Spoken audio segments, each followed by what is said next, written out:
Alrighty, there I am. Good afternoon, everybody, and welcome back to the stream here. I certainly hope you guys are doing pretty good today, because I'm doing pretty good myself. So, it's Tuesday, guys. We're going to be back in some Planet Coaster today. I've already got the game loaded up. Sorry, it took me a couple minutes to get started. I was running upstairs taking care of a few things before I started to stream here. But I already got the game pulled up. I don't have it on the capture card, though, or on the capture. So I'm going to go ahead and flip it over to that. I'll get that set up just momentarily. You probably can actually hear the game in the background here. So this week we should be back to 3 streams. So still don't know what we're going to be doing Thursday. I've been kind of playing a couple different games. I know Grand Theft Auto just got a new update to it that looks kind of fun. That might be kind of fun to do. Things like that. So we might do something like that. We might do some iRacing. Not 100% sure yet, but today we're playing some Planet Coaster. And if you were here for the past couple of streams, we have been working on this backstage area as well. We kind of moved on from our pub here, which looks pretty good. It's not the most exciting thing in the world, but our pub does look pretty nice back in here. Looks a little iffy right now, but with all the street lights and everything on, it looks pretty neat, if I do say so myself. But today, it's not what we're working on. Actually, also, if you were not here last time, we did get this merchandise store up and going here. Looks pretty good, if I do say so myself. But I think we're actually going to be working on actually back here today. Once again, I've promised an employee cafeteria. I've promised that for about 3 or 4 episodes now. And I think today we're actually going to be doing it. At least the suggestion of one. It'll probably be in this building and probably outside here. So nothing too crazy, but I still think it'll look pretty nice. I also want to work on this area, pretty much this little strip right here. This is a backstage area of the park. Essentially, I want to run a fence down this way and kind of cut all this off so we have a nice, good backstage area. If you remember from last time, we did have our trash compactor back here that looks pretty good. Might need to make another one of those sometime today. I don't know yet. We'll see. And for some reason, I am a little tired today, and I have no idea why. Fair enough, though. I also spent yesterday actually at Kings Island, so I actually did spend a day there. It's probably the only time I'm going this year, unfortunately, but that's okay. I was walking around like, ooh, that's a good idea. Like, I was getting ideas for the park, and I really was excited to, wanted to come in and build today. So I want to work on this area here. I'm going to grab a drink of water because my throat is not wanting to cooperate today.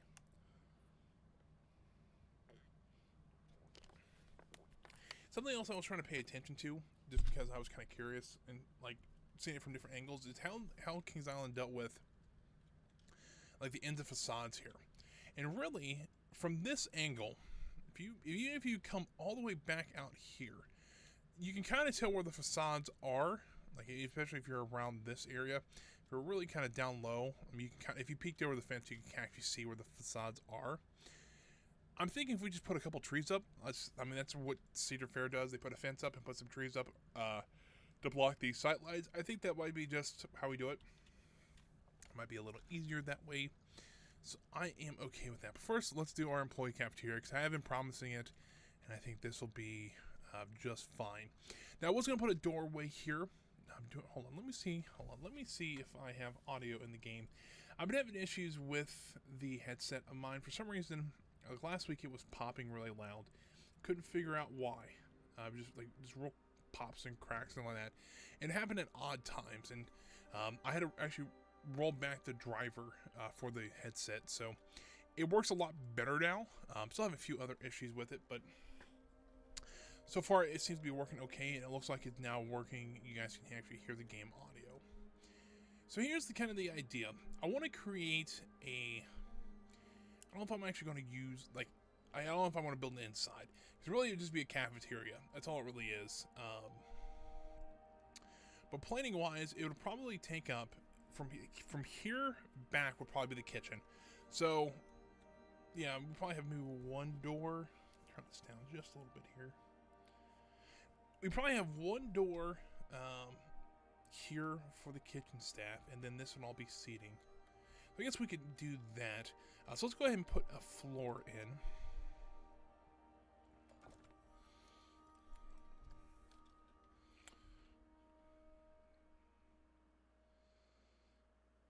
Come on, game.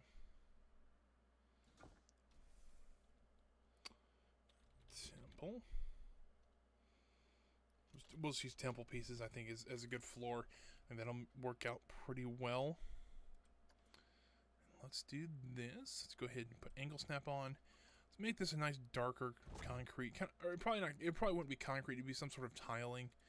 But I think this will work out just fine here. Lower this down. It's a little uneven ground-wise, so I'll raise it up just a little bit. So it'll probably be around there is where we'll have it. I want to put some doors, like actual doors on the front of that, in that area. So I'll leave it open for now, because it could interfere with those doors.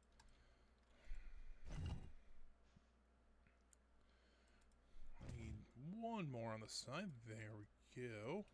I guess I accidentally placed a concrete block there. But yeah, no, I actually, funny enough, I did go to Kings Island, so if you guys have followed this stream at all, it's where I used to work as a manager. I did work there for 7 years. Well, it wasn't just a manager. I actually started out just as a line cook and worked my way up to area manager, or it wasn't called an area manager, it was the personnel supervisor, which technically I was over an entire area, so I guess you could probably tell me, or you could probably say I was an area manager of some sort. But you know, that's, you know, it was still neat. Yeah, I was there yesterday just with some family members, just, you know, visiting the park for at least one time this year. It's a little bit odd because wearing masks, stuff like that. But to be honest with you, it wasn't actually as bad as I thought it would be. The weirdest thing, I'm trying to think what it was, and I was like, oh, I can bring this up tomorrow, and I totally forgot what it was. Oh, I can tell you what it was now. Social distancing in queue lines was the oddest thing, because, you know, if you're a big fan of amusement parks, you know, you always want to stay in front of the person, especially in lines. You want to stay up with the person in front of you so that you can get through the lines quicker and more people get in. Well, that's not how it was. And when you had to social distance yourself between people, and they had, like, most rides, they actually had lines marked on the floor. You would step up per line. But it was so hard not to walk up to that next person because you're just so used to it. And it was a fun experience, but that was the one thing I thought was just a bit odd. But I understand, I understand why they're doing it, but it was just something I'm not used to. But it was still a fun day. Rode a couple rides, so, you know, in all, not too bad at all. Let's see here. You also got to be careful, like with merchandise, they actually tell you not to pick up anything, which is also a bit odd, because usually people are like, oh, look at this, and then they put it back. Because I used to work in merchandise, I kind of know that pretty well. I can have that there. Can we move it back one? I cannot. Alright, so we'll split from the building here. But, it was just stuff like that. And I think it was just hilarious because, we're so used to, there's stuff that you're so used to doing in amusement parks that you can't really do right now. But, you can still have a great time. And the mask thing, so wearing a mask in an amusement park, I thought that would be kind of, would be a weird thing. And fair enough, it was. But once you got used to it, it wasn't too awful bad. I can see why, like, when you go to a Disney park, they recommend you bringing more than one mask. I can very well see why that is. Because it did kind of, like, not just, like, sweat, but just you talking. There's a lot of, like, vapor that comes out. So you got to be careful, that makes sense why they would tell you to bring more than one mask. But, I honestly, they have enough, like, places where you can, like, take or sit down and rest and things like that, that I wouldn't see why it wasn't too big of an issue. So that's just me. That's kind of my experience with how all that went yesterday. So, but no, it was actually really just kind of fun too to actually be back in an amusement park, just to actually be able to, like, enjoy that, even if it was just for a couple hours yesterday. Let's see. I think I want to do something like that. So kind of the idea is I want to put kind of a counter space here, so like employees can walk up and grab food and then walk away. I'm gonna have this closed off. I'm gonna look like it's got like a roll down door. So right now, like like the cafeteria they had at Kings Island, and it's still there, but it was called Cornerstone Café. And they wouldn't be open all the time, but the actual cafe itself would be. There'd be some small vending machines that you could get stuff out of if it wasn't open. Or, like if you brought your own lunch, whatever, or you can buy stuff out in the park and bring it in. There's also stuff you can do too.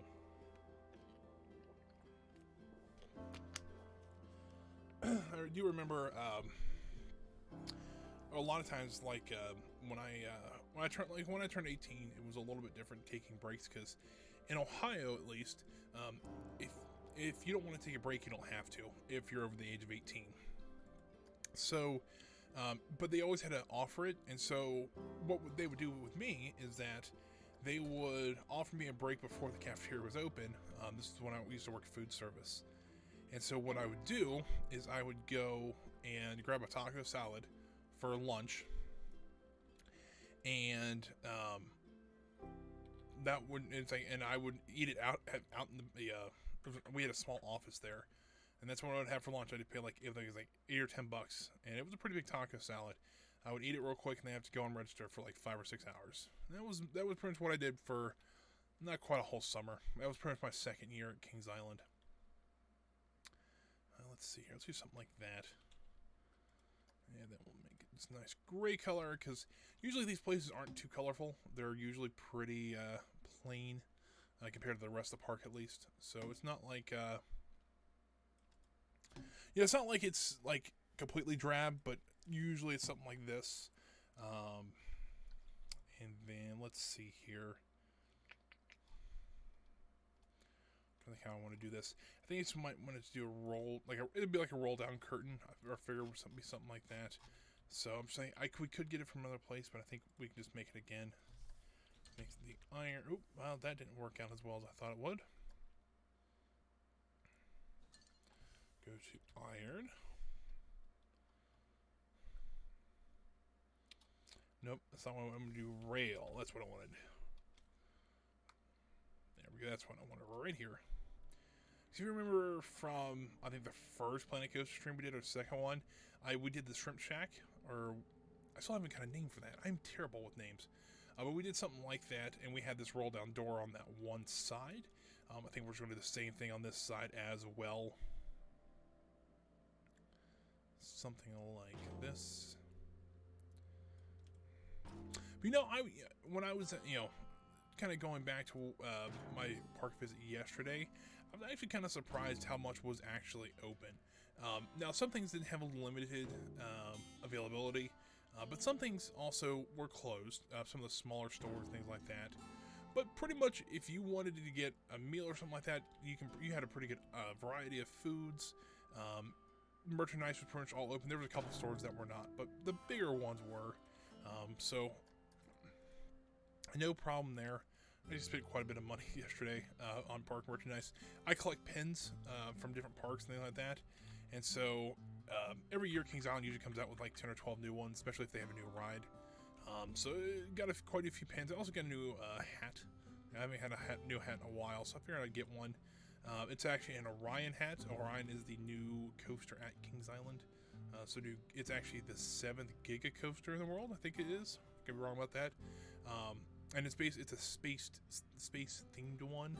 I'm a big fan of NASA and things like that. So the hat itself, is pretty neat. It's got the if you guys know anything about like NASA or anything like that, they have a flag that says "Remove before launch."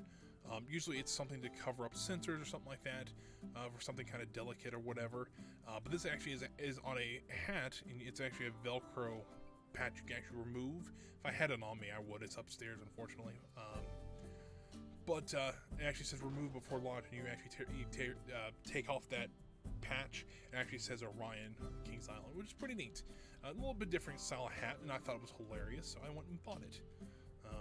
And also, I have a season pass there, so I do get a bit of a discount with it. So that's still pretty cool.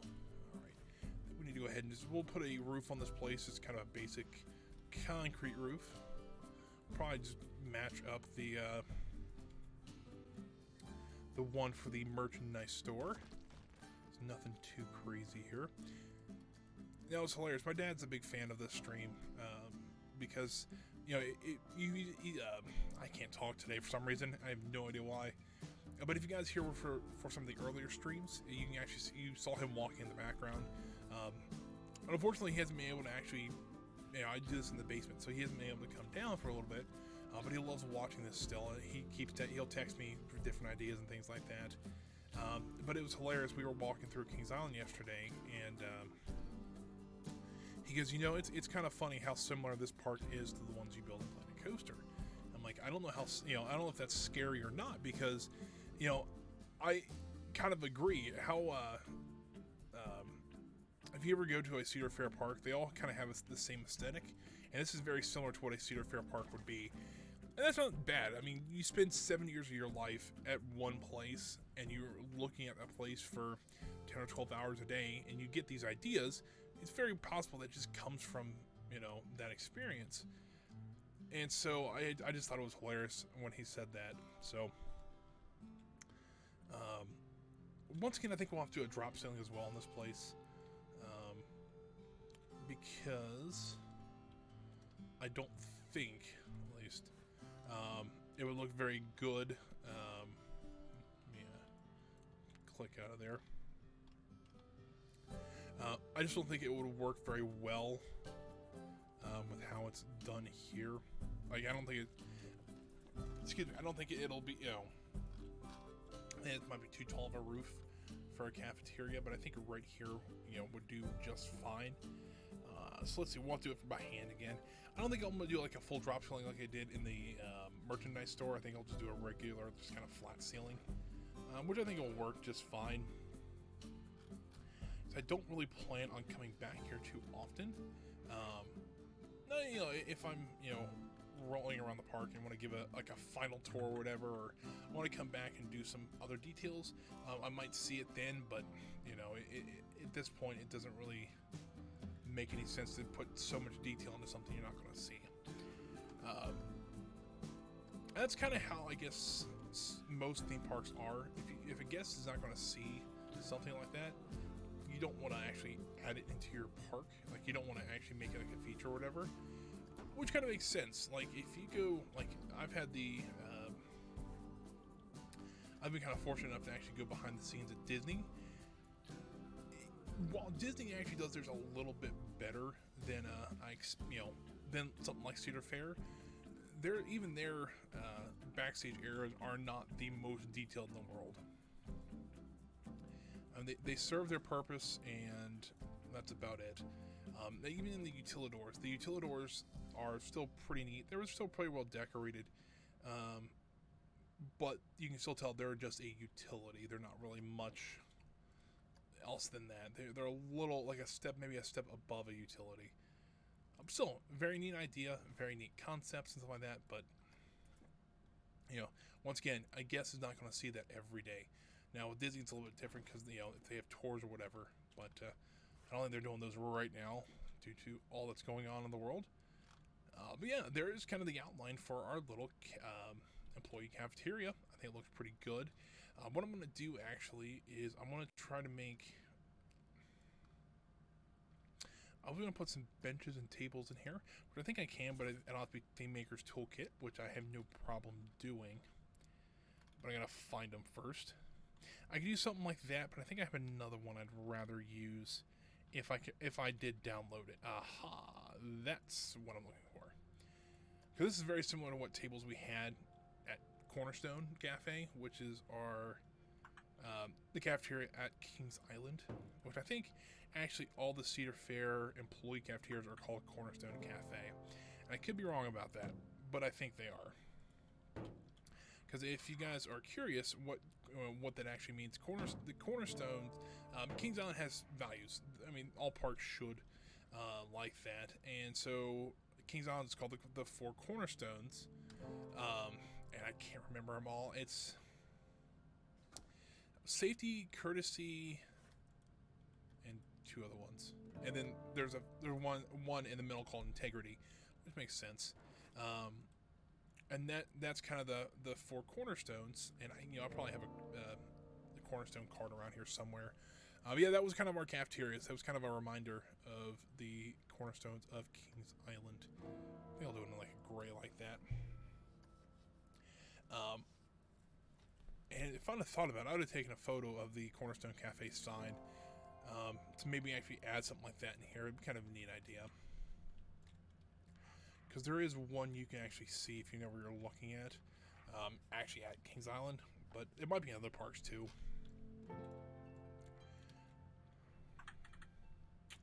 So here's how I kind of want to do this. I just kind of want to make this a very, basic, table and chairs, stuff like that. I'm probably going to do four chairs per table. I don't want to squeeze too many in here. Now, fair enough. Employees would probably move a lot of these around, so you probably eventually would have a table with like 5 or 6 chairs and one that doesn't have any. It wouldn't happen, but not too awful bad. Well, and this is kind of how Kings Island was too. You weren't crammed in here. I mean, even at the busiest times, you could probably find a table either inside or out. And so, and a lot of times people would sit together. You'd be surprised how many times you have people inviting you to sit with them, which is kind of cool. Like, especially if you're newer there, you want to get to know your other employees. This was a very good way to do it. You just go have lunch with them. It was common too, when I used to work in the offices, there was 4 of us and then our supervisor. So the 5 of us would actually go out to Cornerstone quite a bit together. And let's go ahead and make this over just a little bit more. Oop, don't want to grab that table.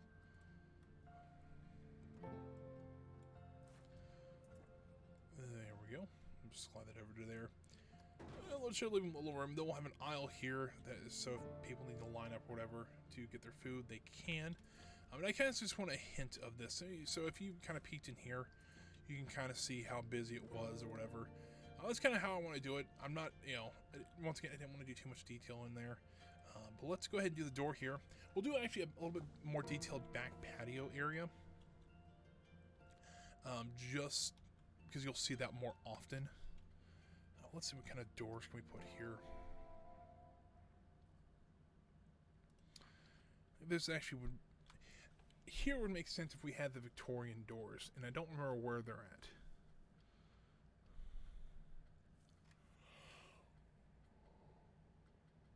Here we go. And this should have position, snap, rotation.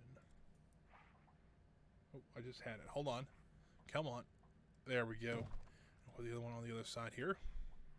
And so yes, if you were a guest walking around here, which technically you probably could as a guest, you actually could peer in and see all the employees, but it's not too awful bad. I think I'm okay with that. And then so let's work on this wall. Well, I do want to lower it and kind of bring it in just a little bit here. Let's see, what kind of, you know what, I might put a barn door style, well, maybe not. I'm trying to think how I would, how this would be in the actual, thinking of one at Kings Island, how they did that one. And really, it's just just like a pull door, like a glass pull door that you open to get to the cafeteria. There's nothing, once again, nothing special, but it works. So something like that. What if we did something like this? I'm going to want to take position snap off.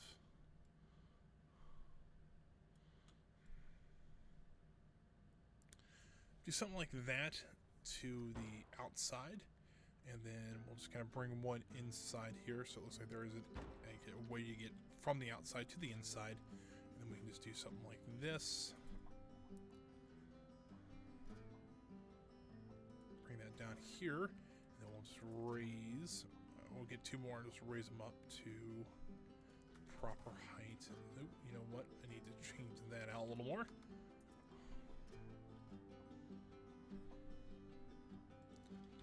That's better. All right, so now we have our kind of enclosed area for the cafeteria. Well, it's not great, but it still kind of serves its purpose. I do want to add in, let's work there. I want to add some windows in here. I actually probably want to just do a singular window.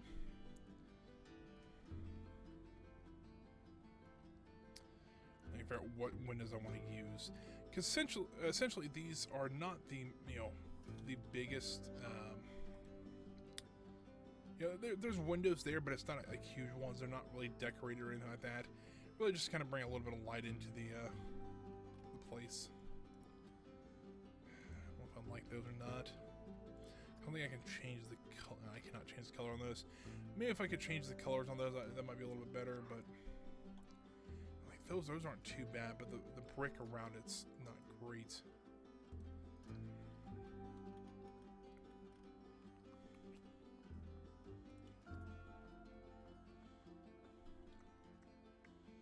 Let's do something like this, and kind of create a little bit larger window by duplicating it kind of side by side here, like that. And then we'll bring this as far in as we can until just the glass is peeking out there. There we go. Move that over just a little bit here. Now I know there's windows up here that would let in a little light, but it's also, you gotta remember, we have that drop ceiling in there, and so it probably wouldn't bring as much light in. But I think that'll work. Next thing I want to do, I want to put some awnings up. Because the awnings, there actually is quite a few on the backstage area here. So, to me it would make sense if there was some, just to help cover the entrances up a little bit. Excuse me. This would, once again, this wouldn't be anything that they would do. This is kind of the decoration they would put back here. Nothing really crazy. Just enough to where it would make it look somewhat decent if they had people coming through here as like full-time people or corporate and stuff like that. They would be able to, it would look decent for them. It wouldn't really have a color scheme at all, but still something like that. And then we'll do one over each window as well, because I think that's pretty much how they would do it. Yeah, something like that. But then we need to move all 4 pieces, like so. There we go. That looks okay. Not perfect, but I think, you know what? I think that looks a little bit better. Yeah, I think so. That's a little bit better. At least I think so. So the other thing I want to do is I want to create a nice seating area back here. Essentially, there'll be like a line here where things like golf carts and stuff like that shouldn't be driven in. I might put like a small wooden fence along here or something like that, and then make this all seating area. I don't know what I'm gonna do back here yet, but I'll make this all seating area so that guests and stuff like that can, or not guests, but our employees can sit outside if they want to and enjoy the day as well. That's something we got to do as well. So it was something that's pretty common, I would say. Let's see. Let's just try. I'm hoping that this won't connect to the main path or anything. Which, if I do this correctly, it shouldn't. But weirder things have happened. Let's do something like this. And just keep bringing this up. Like that.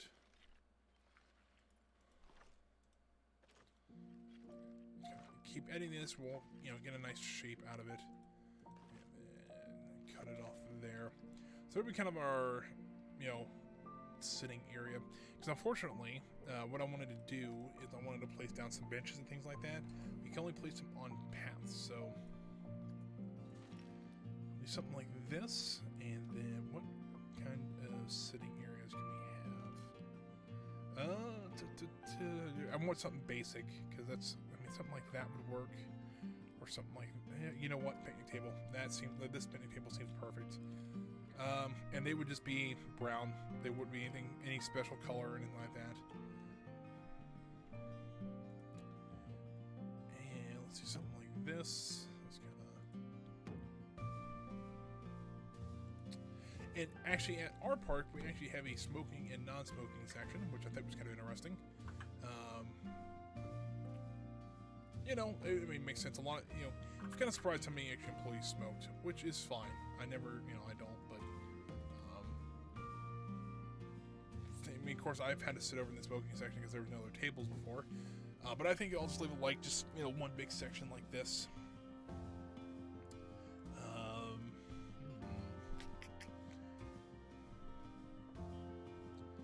Let's do, they kind of one of each, like maybe just do a couple more rows like this. And I think that looks pretty good. I'm going to put some sort of wall here so that people, you know, if somebody's driving a golf cart up here, they wouldn't get, or people wouldn't, or, you know, if they didn't stop, they wouldn't get, you know, hit anybody. We also need to put some trash cans back here. That looks pretty good, just a regular tin trash can. I think this will be perfect. Not that, you know, we actually have, you know what, that doesn't really make sense. Because I'm about to say that, you know, it's kind of funny, but, you know, in theory, we actually have the same trash cans as everybody else in the park. It makes, you know, it doesn't make any sense to have special trash cans just for the employees. So, kind of dot these around here. So our employees can drop their trash off. You know what? That's a little too many. I'll do something like that. That looks a little bit better. Alright, well, you know what, guys? Give me like 30 seconds. I'm going to blow my nose really quick, because I think that's what's causing, you know, me for not being able to speak very well. So give me 1 second. I'll be right back.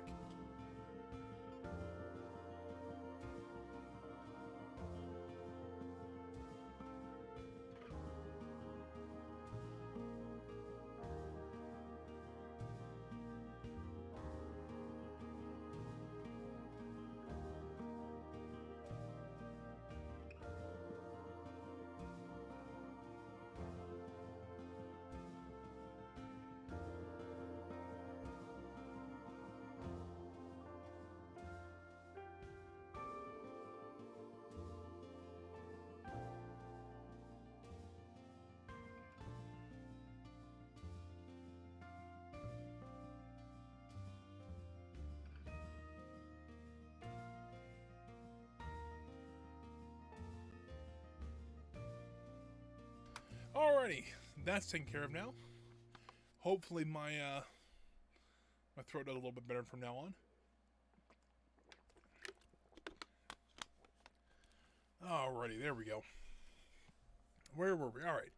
Fence and walking protection for our employees. Because in theory, you know, we would actually be able to have trucks back here, because especially with the dumpsters, we'd have trucks back here to drop that off and pick it up. So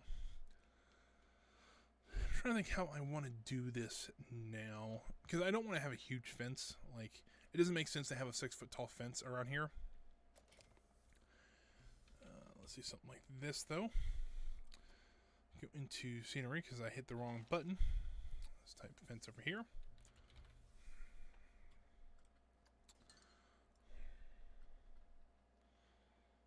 Oh, that's a little too detailed from what I want.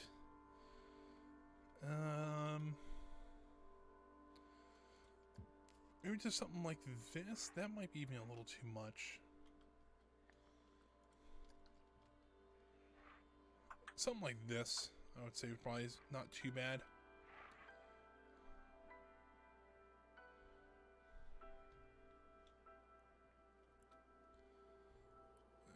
If we just bring it down to about there, maybe, and then we'd start duplicating this across.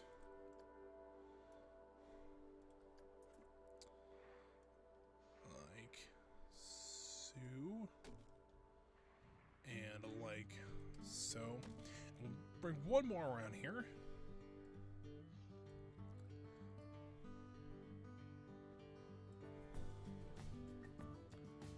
Like that. Now you can see we kind of corner off our area here, and I think that looks a little bit nicer. Kind of gives it a little more limits to it. But I'm going to put some bollards, as some people call them. If you don't know what these are just literally just posts that they stick out of the ground. Usually they're concrete. That protect, if you have a walking area, that they protect people from, like, if you see them a lot in front of stores, like you get a Walmart or Target, things like that, you'll see them out front. It literally just look like this, and people can walk through them, but essentially they're just concrete pillars in the middle of like a walking area. So I'll put a couple of these up so that people can still walk through here, but if for some reason a golf cart got away or something like that, it wouldn't just roll through here and just destroy people. That's kind of the idea. And I like how it looks. I think it looks pretty nice. We do need to put some trees back here to help kind of block this facade off. I'm trying to think. There was a planter I saw. There's a couple planters I saw yesterday that I thought were really neat. If you go to Kings Island, there's one in front of the Fest House that is actually new. I didn't recognize it, but it actually had a. It looks like they had made a hedge that looks like a beer stein, which is actually pretty cool. I thought it was, at least, even though I don't drink. I think it was kind of neat. Let's go to nature. Let's see. Let's look at planters. See what kind of planters they have. Nothing, because they don't have hole in the name. I might just do something like this, because we really don't need anything that specific. We just need something that we can hold like a small tree in, and then we can come over here to trees.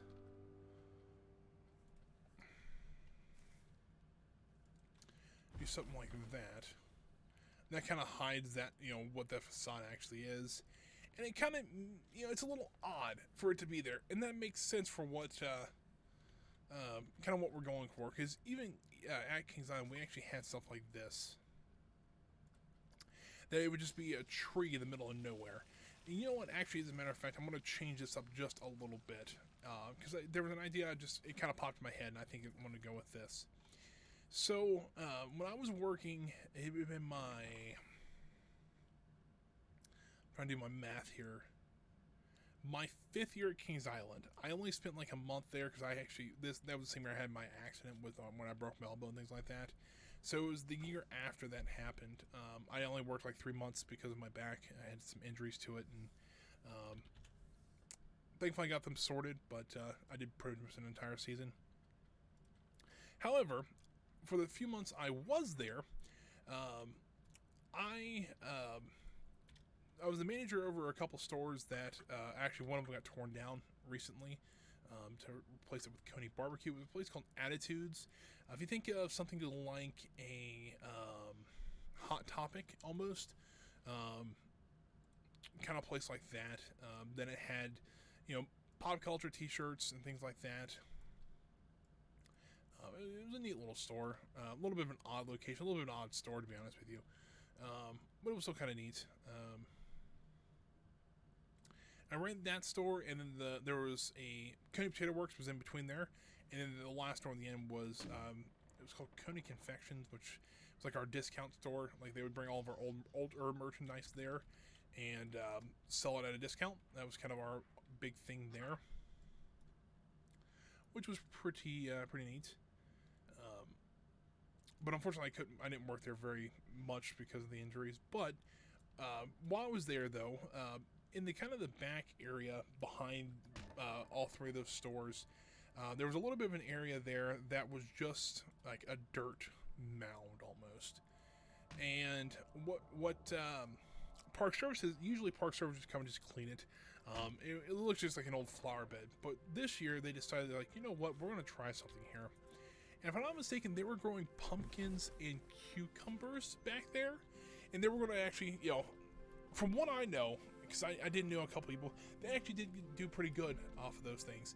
I think they actually brought it out during haunt and things like that, and they carved it. But, it's still kind of a neat idea. So what I'm going to do back here is do a concept like that. So I'm going to just put some of our mulch down here, and then I'm going to put some smaller pumpkins, things like that. Looks like they're actually starting to grow pumpkins back here, which I think is a neat idea, and it's kind of reminds me of that story. Coconut.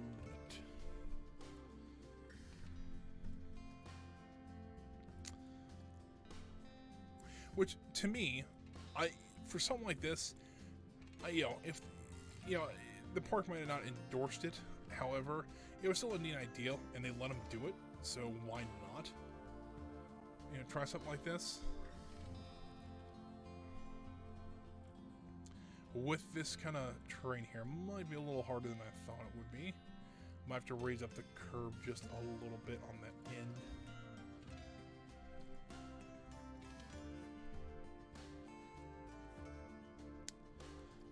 Let's see here, do something like that.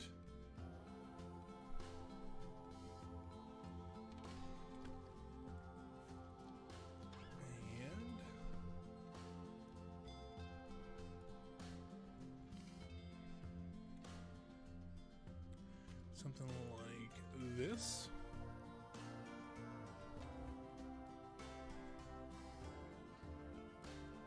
Duplicate this all the way down here.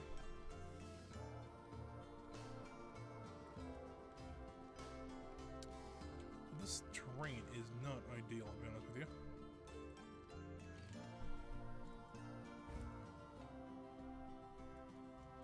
I have to redo some of this terrain here to make it cooperate just a little bit better here. So I can fix that real quick. Once again, I am not great with terrain work, so it kind of makes sense, but let me just push it down just a little bit. Look on this side here. It's not terrible. If we have a little grass in the background there, I'm not too concerned about that. I think that'll work.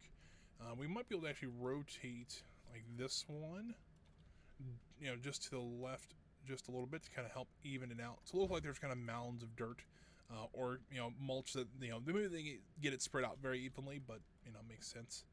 So let's move this guy up just a little bit here so we get a little more of the root system kind of sticking out. So it'll help kind of block that facade off, but now we can actually put in our vegetables back here.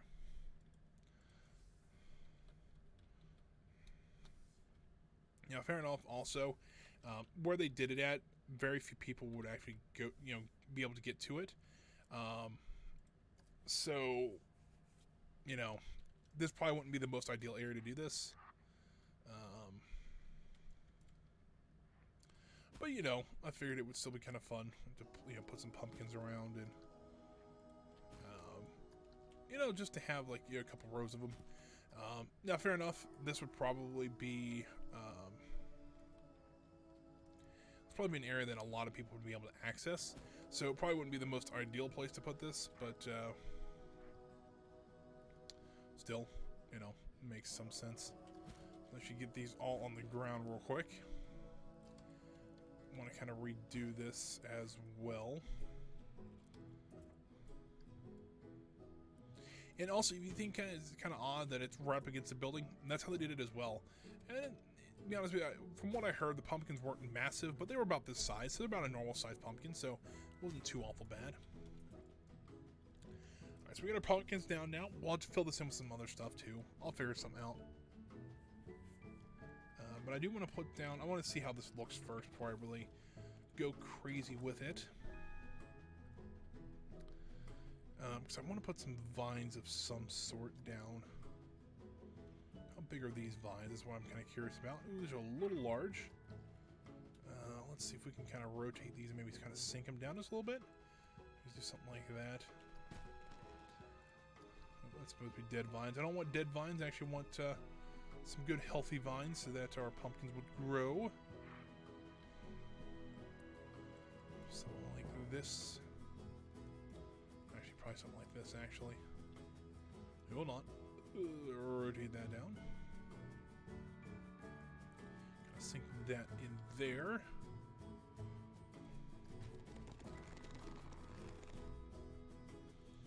I mean, I think that looks pretty good. It's a little big. Let's see if we can get it to fit, though. Like this, and that's a little too big as well. Not ideal for doing something I want to do, but, something like right in the middle here, maybe. You know what? I just thought about this. They do stick out the other side. That's what I'm kind of concerned about. All right, so let's, maybe do a third row here that maybe doesn't have quite all the pumpkins growing on it yet. this side too. Only some of it blank, because I mean some of it doesn't make sense. But yeah, it looks kind of neat. And you know what, we'll have it. You know what we can do? We'll actually grow a few flowers down here. Maybe the flowers that they don't necessarily put in the park itself. Maybe some sunflowers. I know they would do stuff like that. Let's do a nice couple of rows here.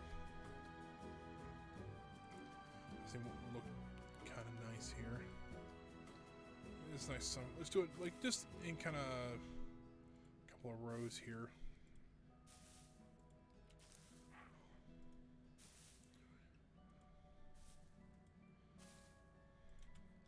There we go. I think that looked pretty good. It's kind of a neat thing. This one might be like an associate garden that they actually, a couple of associates actually plant themselves, and they have other associates who water it and stuff like that. I think that's kind of a neat idea.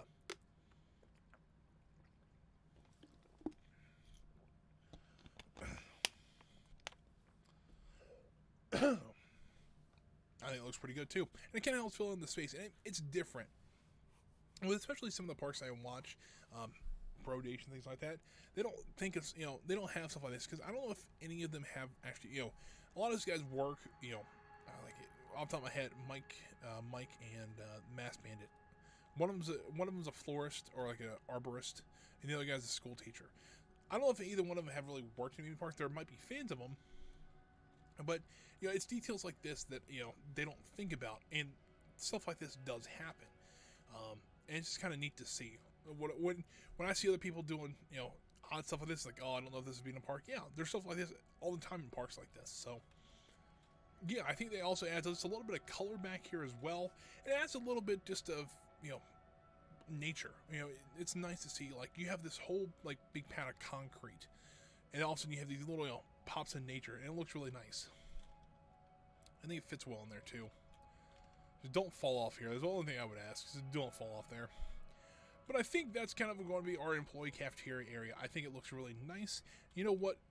Before I actually wrap it up, or at least call it done for now, I'm going to put a few umbrellas out here. Because there would be a few umbrellas. Probably. I don't know if this would be true or not. But these would probably be old, at least in our case, old alcohol umbrellas. If you've ever been to like beer gardens and stuff like that, they have the umbrellas out there for different beers and alcohols. That's pretty much what would be back here. That's what we would have to use, and so that's what we would do. Some Coke ones as well, from Coca-Cola. But a lot of them would be like Christian Moorline or Bud Light or whatever. But who cares? They're umbrellas, so if we have them left over, let's use them. But yeah, look at this. I really like how this has turned out. And less than an hour. So, if you guys are ever kind of curious how long something like this takes me to plan a coaster, I mean, you watched. We even got it started kind of late. And you can see how much we've done in less than an hour. So it's just taking your time and actually looking at details, even looking at photos. If you're not, if you don't have this kind of experience like I have had in amusement parks, just go online and look at photos.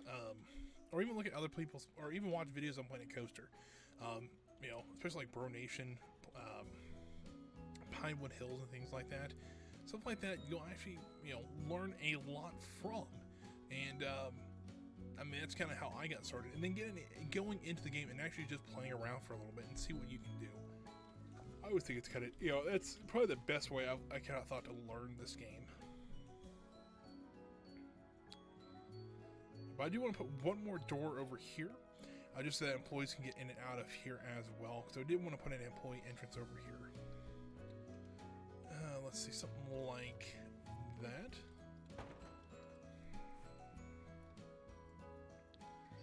You know what? Let's actually do this. Let's actually slide it to this door. So only one door works, but that's okay. Let's look on this side. Doesn't look great, I'll be honest with you. What would happen? Hold on, I'll delete this. What would happen if I just copied this and duplicate it and rotated it around? I don't know. We'll try it.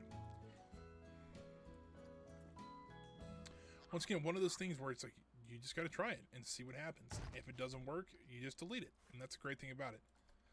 But if it does work, like I think this just might, pull this out just a little bit more, there we go. Yeah, I think that works pretty well.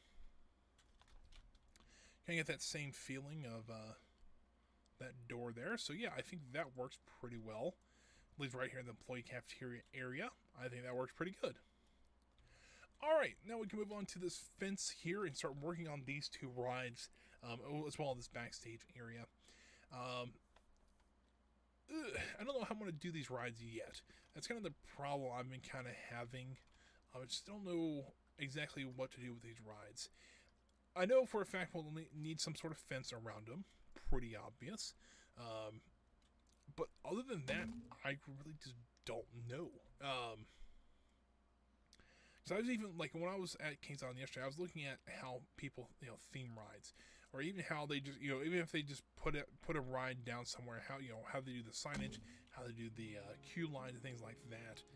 And to be honest with you, it's pretty much just basic signage and basic hand railings. That's it. And that's kind of what I guess I'm going to go for. Just kind of very basic back here. Like, after they built the pub and everything like that, which might have been a later addition, but after they built like things like Thunder Falls and the go-kart track, they're like, we have all this land here. We know we need a backstage area, but what else can we do? We're just going to pour a huge concrete slab and put two cheaper rides down that came out in the 80s. Yeah, that would probably be what they would do, so that's probably what I think we're going to do with this side of the park, or do with this side of the path here. I'm going to raise the fence up just a little bit here, and so just kind of give a nice step up kind of feeling to it.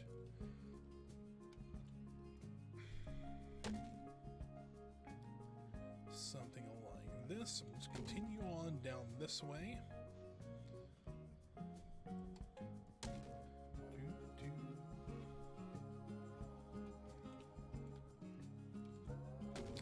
Front on the back of this queue line here.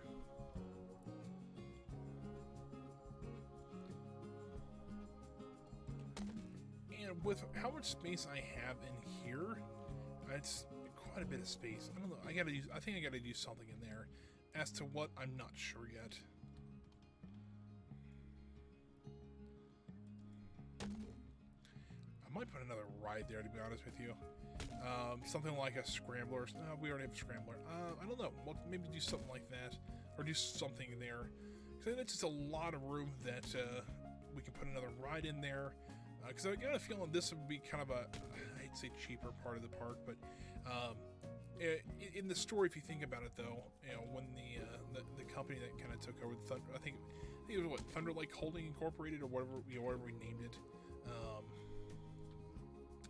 Would have been kind of low on money after they would have built Thunder Falls and things like that, so they would have wanted to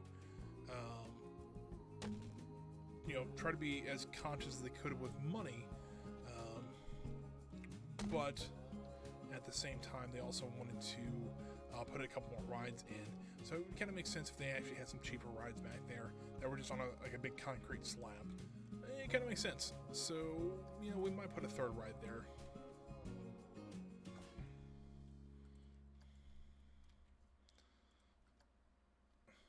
Come on, game. There we go.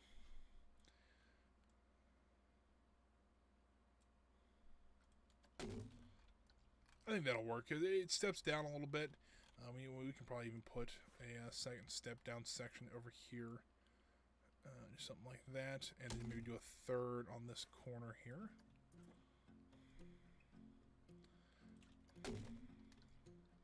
Yeah, I think that works out pretty good. And now we got our backstage area defined now. And if you're kind of curious, we could... I'm trying to think how you'd get a garbage truck back here, but essentially what you would do, and this is kind of how we had to do it with the one I usually worked on, is the entrance to the place would be right here. The truck would have to drive down, come past the go-kart track, make a left or right here, and then kind of back in here. I think that would probably be the easiest way for it to go. Because I don't think you can get in right here, so that'd kind of be the only way it could go. But yeah, I think that is going to be our backstage area. I gotta figure out what to put back here. It's kind of the other thing that you gotta think of.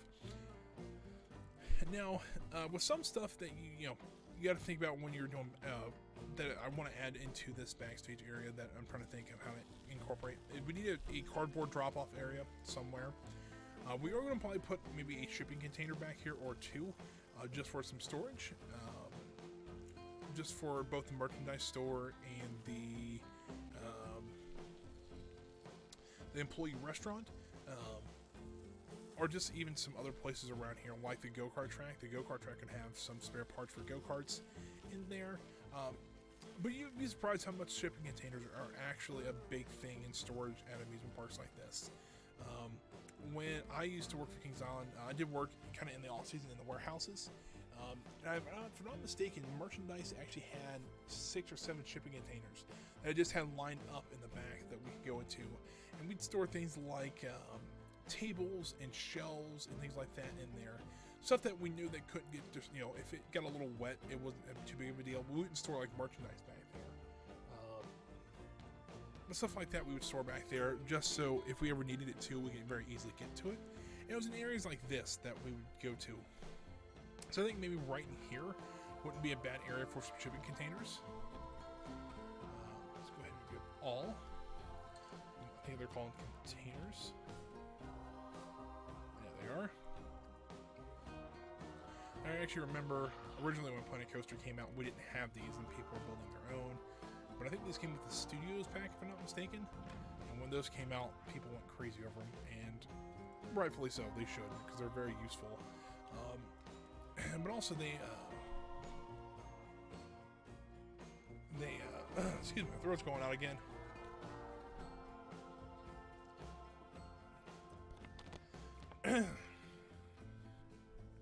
But also at the same time, these can also be very well used in rides. There's a coaster at Kings Island called the Backlot Stunt Coaster that is based on the movie called Italian Job, which not the original one, the remake. And that actually has like a shipping port in it that they drive through. There's a helicopter fight in it, so it's pretty neat. Oh, that's a little bit of an... Oh, that's all an angle like that. I don't like how I did that. Alright, let's retry this. I'm going to flatten this ground out just a little bit. Just to help... Ooh, that's... Oh, I have to repaint this, but oh well. Just want to, flatten it out just a little bit more so these shipping containers will sit flat on here. Probably help a little bit, but... repaint all this. And if you're kind of wondering if there's large areas of concrete and asphalt, there's quite a few places like this. Now something like this may not be in the interior of the park. A lot of this would be on the exterior, like where our warehouses are in the park, over by our parking access area, or our main entrance. If you have saw, there is a little bit of a mention of a backstage warehousing area. That's kind of the areas you would think about like this. There'd be some large parking lots back there. What I mean, if you guys don't know, it's actually over, let's see here, over here. This is kind of the area, it would be kind of what I'm thinking of. You can actually hear there's huge swaths, just parking lots. We also got to think of, there's other things that we'd have to park back there. Gardening trucks, each department has its own vehicles. I know when I worked in food service, we had 2, it'd be like Chevy S10s, like late 90s, early 2000s. And then when I worked merchandise, we had 3. We had a early 2000s F-150 and 2 vans that we could use, either to deliver merchandise, or if we had some problems and we need to move some tables or whatever, we could do it that way as well.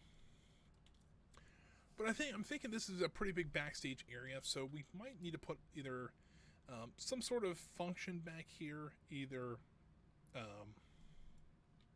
some more storage like this, or I think what else we could put down here. I'm just kind of stuck. That's not a good thing. It's a little being stuck is not ideal. But things like, we need more storage maybe. We might need to put some smaller vehicle parking back here, things like golf carts or landscaping, things like that back here. What we could do though, put some trash cans back here. I just want to put some random storage back here that if like, we use them in the parks, but maybe we're not right this second kind of thing. Like these tables here, which ones do we use over at the go-kart track? We use these brown ones. Essentially what I'm just going to do is I'm just going to dot these kind of around here. Like maybe these are broken, or maybe that we just don't need them right now kind of thing. And so we'll have one on its side, because inevitably these will not stay upright. Let's see, we need to rotate this just a little bit more here.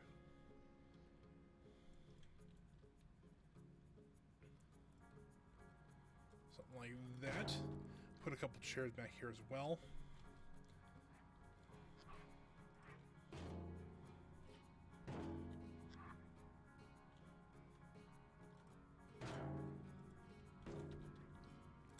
Stuff like that. I mean, this is kind of the what you would see back here.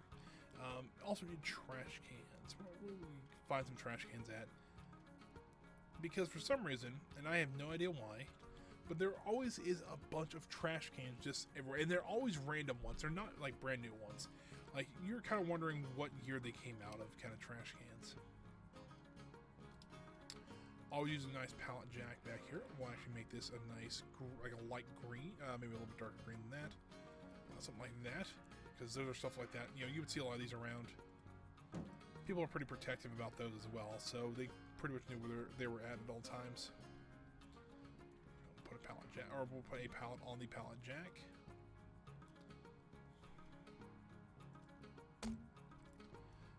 Let's see here. So looking for those trash cans. I know we have some around here somewhere. You know what? Display fridge probably wouldn't be the worst. You know what? Would probably, could we put that on the pallet jack? Let's do that. Well, like maybe they're moving. You know, they were trying to set some things up for a new restaurant or whatever. Shop stands, actually stuff like this, you would have in backstage areas like this, because if they weren't using it, they needed to store it somewhere, and especially if it's an older one, they can probably just place them back here. We'll put two back here. And things like that, they could always reuse again if they needed a pop-up merchandise store or whatever. You know, so they can just grab those and wheel them out there. A couple Barneys wouldn't be the worst idea, especially over here by the trash compactor. Probably wouldn't be the worst idea in the world. Aha, these are the trash cans I'm looking for. Come on. Loading the game. There we go. And we'll just have, you know what? Where would be a good place? You know what? Something we don't, something people won't think about is having a place for something called park services. Park services is the people who take care of the trash. At least that's what that's what we called them at Cedar Fair. They're always nice people. You get to know them pretty well, because especially if you had something to clean up, they would all be the people you call. And so, you know, it was nice to get to know them pretty well, because if you didn't, you know, they could very well not come and help you, which is not ideal. You know what? There's that one's got drinks, and I don't want to put that one out there. You know what? Why wouldn't there be like some seats back here? Especially if you had maintenance back here or something like that. Put some seats back here as well, just because, you know, why not? Let's see here.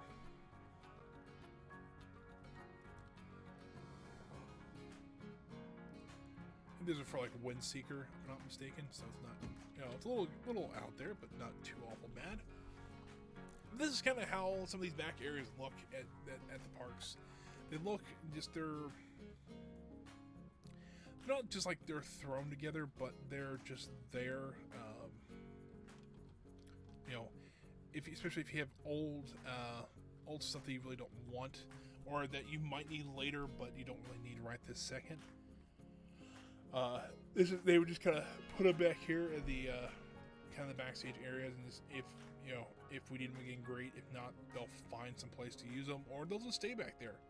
And sometimes they just stay back there, and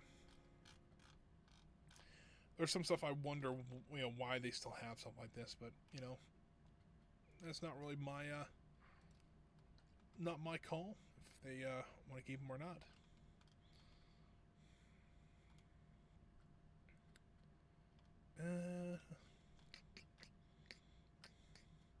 Put a mower back here. We have one of these out in the park. But yeah, I figured landscaping would have a mower just kind of parked back somewhere so they can mow grass in other areas as well. I'll put it right here. That works. So far, I think this is it's starting to look a little bit better.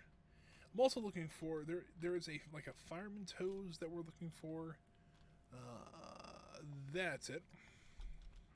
Put one on the back side of here. Now, technically, it probably wouldn't be a fireman's hose that they would be using, but Park Services uses hoses like this quite a bit often just to clean garbage cans out and their barneys out, which is those big gray items that that I just put up over there. So they're pretty common. Let's see here. Which way would be up? I think I have to rotate it this way. That looks more correct. Because that end is up right now, so that works out for me. We'll slide it this way.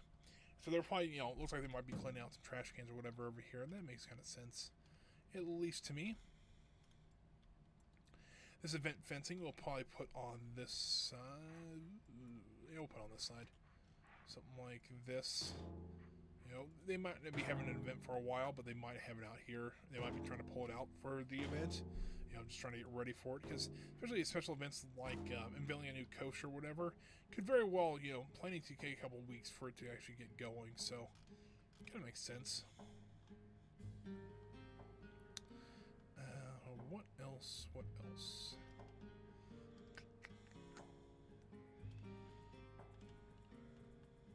Aha! This actually would be a pretty big thing to put back here. Now, would they have one of these back here? Maybe. Now, a lot of times they'll keep stuff like this in an area where they don't have to drive it through guest areas if the park is open. But, there's sometimes if they're doing something at night, like repainting something or something like that, and it's taking a couple of days, they'll store it back here because they can't work on it during the day, and then at night they'll pull it back out and go back to painting.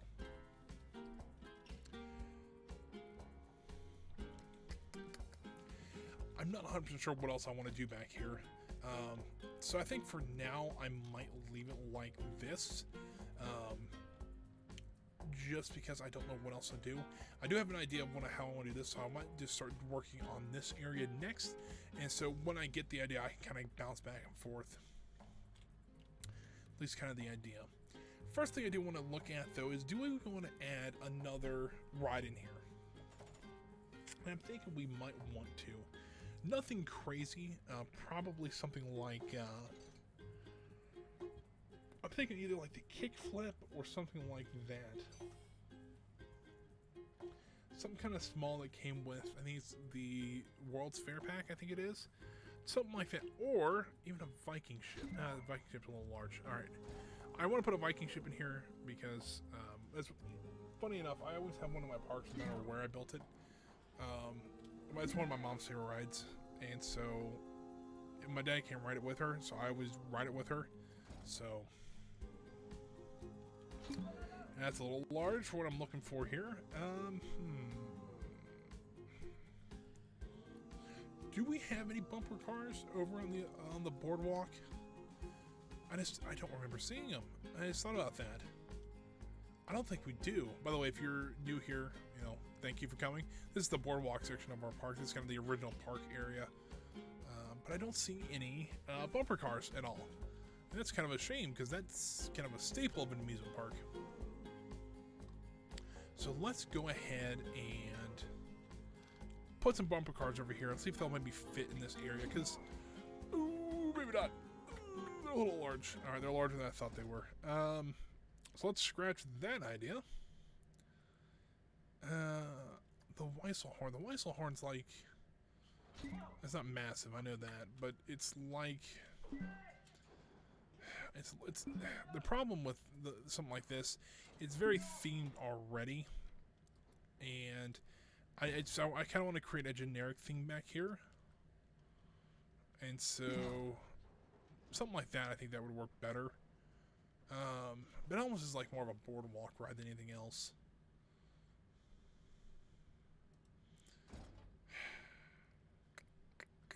Let's look at more of the thrill rides here and see what we got.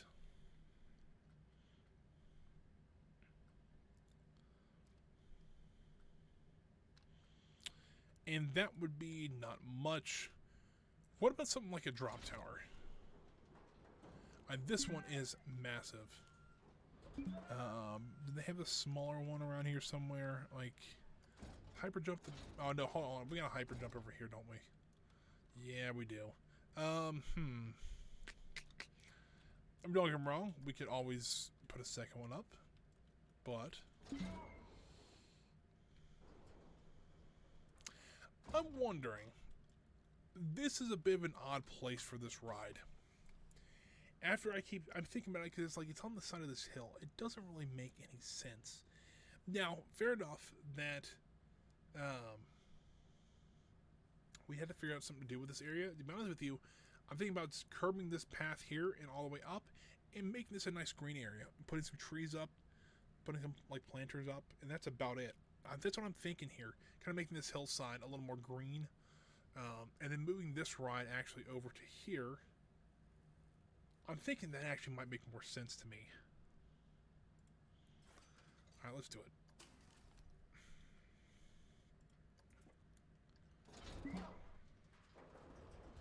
Let's move this ride over to... right about in there. We'll keep the entrance and exit where they are because it makes a little more sense. Something like that.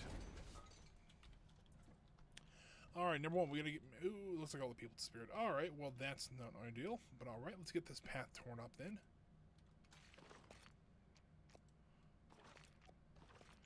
Let's get that one. Oh, boy. Oh, boy. That's not ideal. This is not gonna be a fun one. Alright, cool. That might have fixed it. So I was about to say, this is not going to be fun trying to replace all that path, but I think it just fixed itself. All right, let's get rid of all this path here.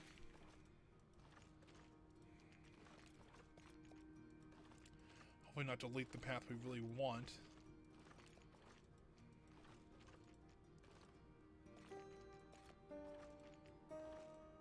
And then we'll need to move our sign here. Remember, we placed that, I think, two or three streams ago. Move that back over to the front of this ride here. We didn't do it for these rides. I just realized that. Neither one of these rides have signs on them. Whoops. Alright, well, let's fix that here momentarily. Let's see here. Which one's the exit? This is the exit. That's the entrance. Okay, we can do that. Do our queue. Then it looks like it's just we use the concrete path here. We'll just go out. Is it already off the ground? Really? All right, let's level this first. Let's get it actually into the ground here. Something like that. There we go.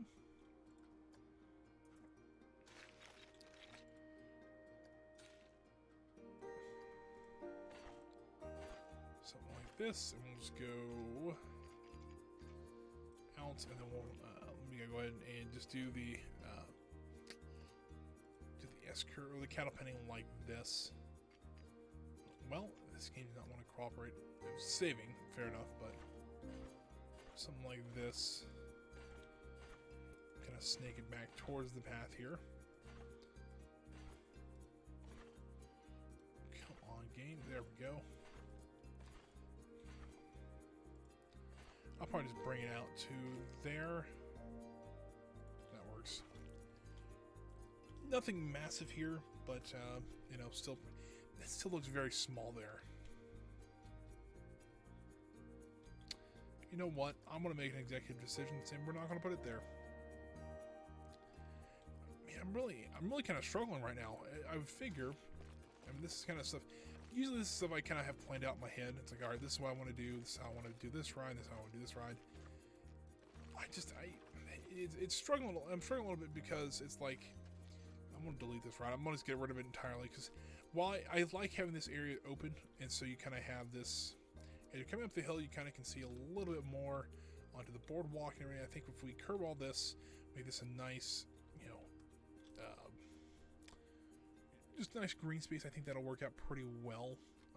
Like a little bit better than it was. Still is not perfect with the how the path was redone there, but that's okay.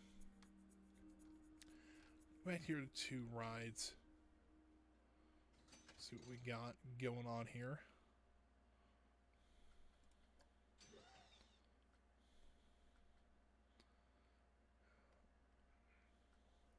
One of the other kind of big things about this is that a lot of these rides are very themed. And the problem with themed rides is they work great, but the problem is you want to put something in an area like this, where it's kind of just a generic, you know, it doesn't work out as well. What about, oh man, I think this is going to be a little too wide. Oh, maybe not. That might fit in perfectly there. If we can back it up just a little bit here. Moving this kind of carefully here. What about something like that? It's another thrill ride to help get some more people over here. Over to like Thunder Falls and things like that. I think that, and it fits really well in there. I think that's what we're going to go with. I've made my decision, and I'm going to stick to it. Alrighty, there we go. There is all of that. Now let's go ahead and place down our queue path here. We'll just kind of snake it through here. Queues.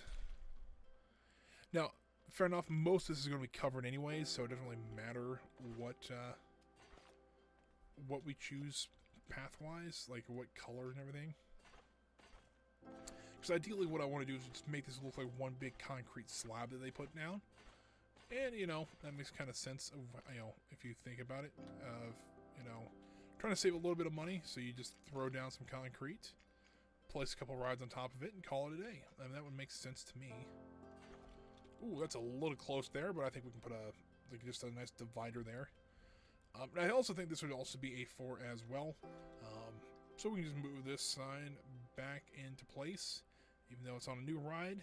Same sort of rating still, so. Go ahead and open up Overpower 3, which is probably not going to be called that. I'll probably call it Top Spin. It's probably what, because I think that's what it's called in Roller Coaster Tycoon 2. And that's pretty much what it is. I think it's what the kind of actual name of the ride is, so we'll call it Top Spin.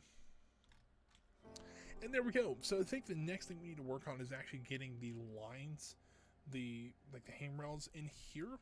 Essentially what my plan is,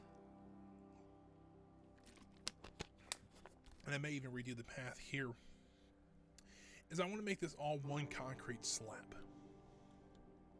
Pretty much from here down to the path here.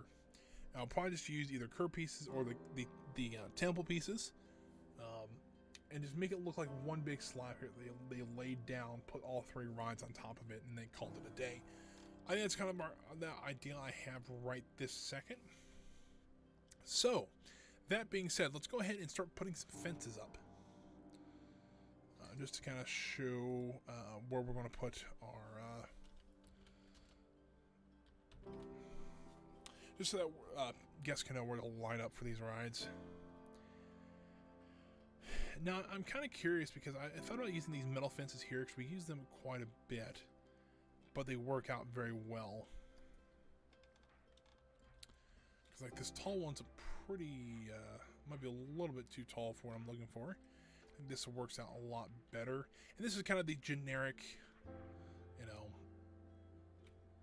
fencing for rides like this. I want to make it like a nice gray. I mean, really, this is... I want to make it look like it was not painted or anything. It was just, you know, placed down. You know, came from the manufacturer. It was placed down. That's it.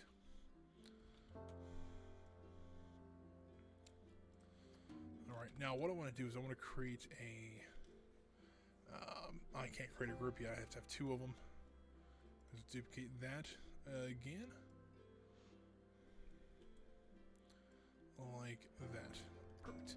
Now I can create a group out of this stuff. Oh, I hit escape too many times there. Let's create a group, and then we'll edit this group, and then we'll start creating this path for this ride, and shouldn't take us too long. Now, a ride around the ride itself might take a little bit more time, but it shouldn't be too awful bad.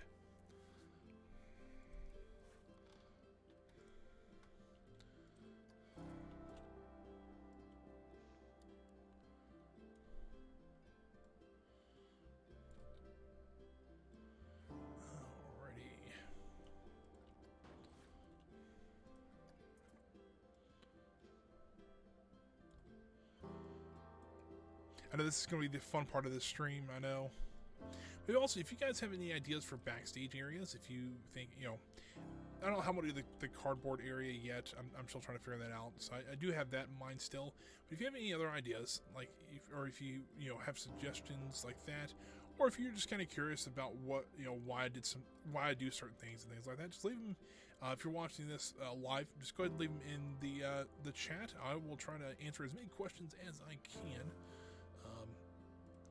I don't claim to be the professional when it comes to this, but I do have a lot of experience in games and in real life like this, so I am okay to answer questions if I can. Go ahead and grab these 4. Now this train's going to wreak havoc, unfortunately, I think is what's going to happen.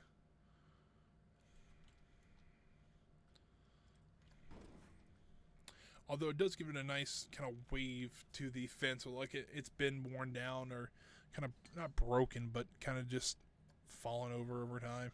It looks kind of nice, or it looks different that way. I think that'll work out just fine because once we cover all this up with the concrete pad, you won't be able to tell things like that. I think that'll work. That one is not aligned with the rest of them, so we'll go ahead and do that.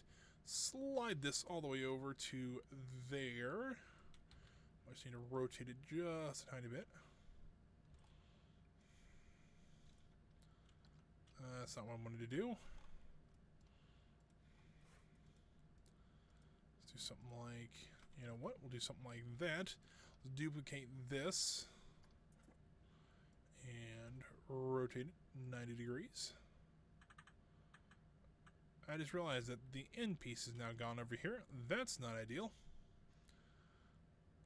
So do something like that first, and then go ahead and fix this end really quick here.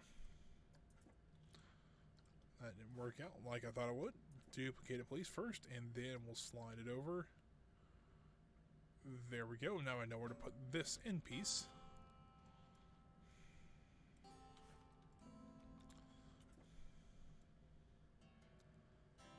What I can do is actually just make it a little bit more on the roomy side. We'll put it on that side there. Slide it down a little bit.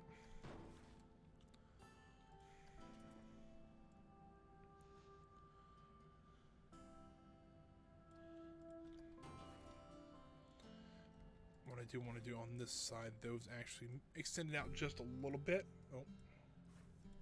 One thing I don't like about working with paths is sometimes trying to grab the right piece. It can be a bit of a pain in the butt. Beast Mode 187641, thank you for the follow, sir. I do appreciate that.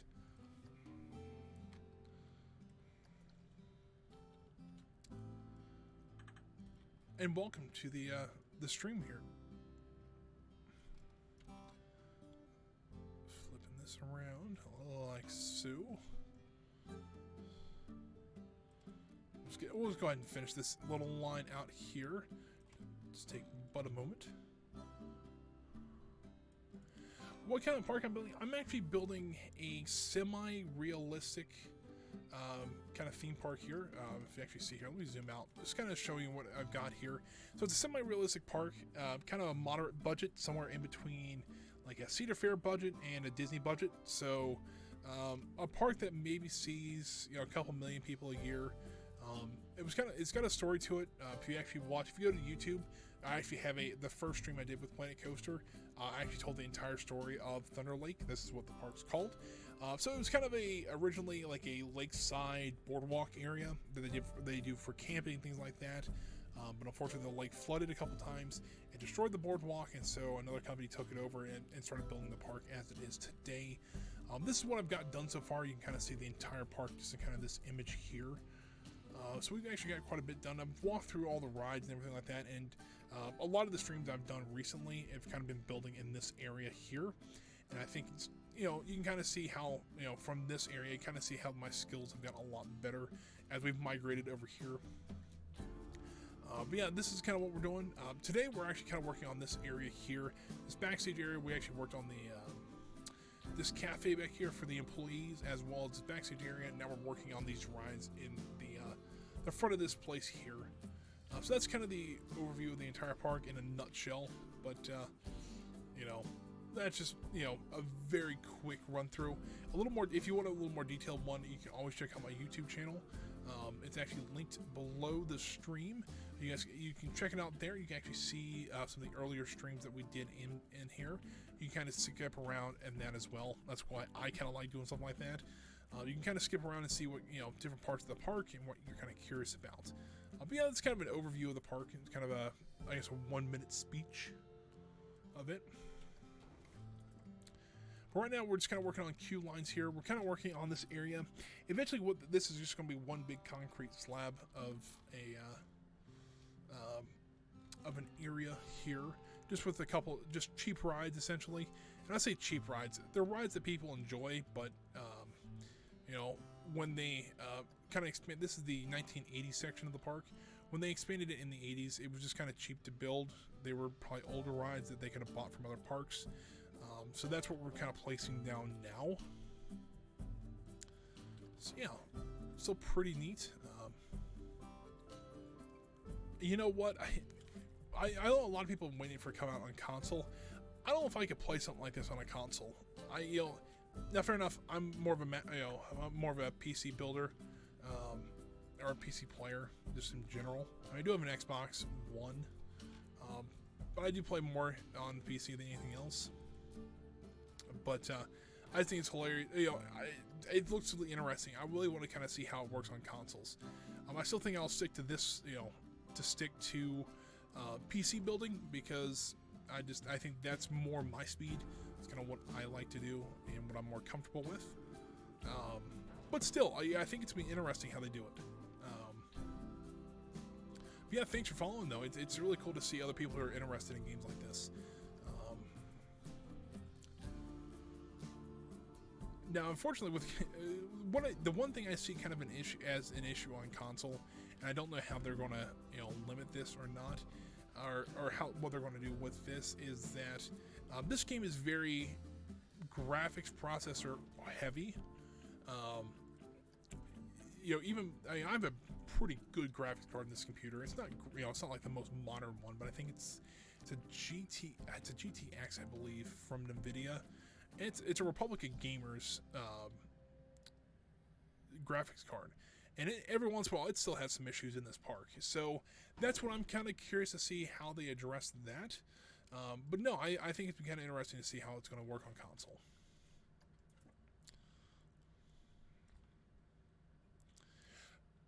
I've also thought about trying to figure out how to do some more console games on here. I know a lot of people use capture cards, either through like Elgato or some other companies that make them. But I don't know if I can, right now, since I really just do this for fun, I don't think it's really, something that I could, afford to shell out $600 or not $600. I mean, I've seen some capture cards that are that much, but shell out that kind of money just to play some console games. But, it's something kind of fun to actually have some more console games on here as well. I know, kind of a big fan. I've never played through all the Halo games. I played through the first one, and I enjoyed it. But I had unfortunately I could only really play it upstairs, away from the computer. So recording would be kind of a pain in the butt. But I could still probably do it. It'd be a little difficult though. So we play a lot of different games on here. So, but yeah, but at least one day a week we do try to play Planet Coaster. I've done that now for a couple of months. I'm trying to think how many months we've done Planet Coaster, or how many streams. It's probably getting close to probably 3 months of Planet Coaster. because we only play. And we only play this one time a week, so progress is a little bit slower, but still having still having that one day a week we can build is kind of nice. I'm trying to think. I got my Xbox thing from Christmas for 1 year, and I was like, I've played it. I do, I still enjoy playing it. And I think it's more of having the time to sit down and actually doing it, via streaming. I've also been looking for co-ops for college as well. I've kind of got to balance all that out, and streaming I think was kind of the easiest way to kind of do it on my PC. But no, I really would love to play through all the Halo games. I had the Master Chief Collection. I think that was kind of the easiest way. They had all 4, or the first 4 on there. Then I just bought 5. So no, it's like I've enjoyed from what little I've played. I've played all through the whole thing of 1, and then I did play the first couple of missions at 2. It's a really interesting story, and I can see why people enjoy it. I just gotta have the time to sit down and do it sometime. But that's why, like, same way with like BattleTech. I love BattleTech, and it's a hard one to. That one's a little bit harder because there's a lot of novels and a lot of like books and stuff like that out there. That's like there's so much lore to that game that you have no idea how much. It's kind of like Star Wars, and like any writer can write a BattleTech novel, and it could very well be canon, and we just never know it because that universe is massive. But even playing through, there's 5 MechWarrior games. One BattleTech game lets a turn-based game. Then there's a 16-bit RPG game, and then there's Mech Commander, which I think there's 2 of those. So there's 8 games right there I just mentioned that all have stories in them. That I think I've played. Let's see, I've played 3 MechWarrior 3, 4, and 5. Number one, if you're curious, I do play number 5 on stream on Fridays. And I've never played any of the Mech Commander games. I've played both BattleTech games. So it's just, it's stuff like that. It's like, it would, it seems really interesting to me, but it would just take so long to get through stuff like that. So I can understand, not having time like that anymore to do stuff like that. But no, I would love to play through all the Halo games.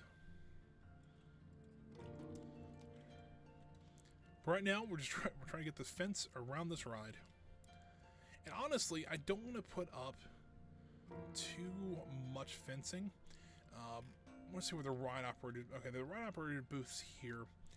Okay, I was going to say I could probably put another booth somewhere around here, just kind of break up the fence. But to be honest with you, I might not be able to do it on this ride. The Scrambler would be a good idea if they had a couple operators booths on it. But since a lot of these rides aren't actually like, they're flat rides, but they're not like. This one's a real slope towards the operator itself, so it could be operated by one person pretty easily.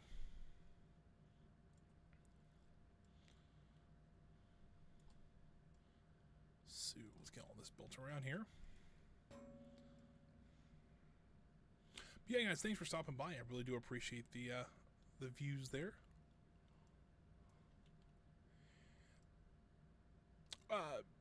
BC Kickers, what corner are you talking about here? The one where we had the drop tower at originally, over in this corner here? Is that what you're talking about?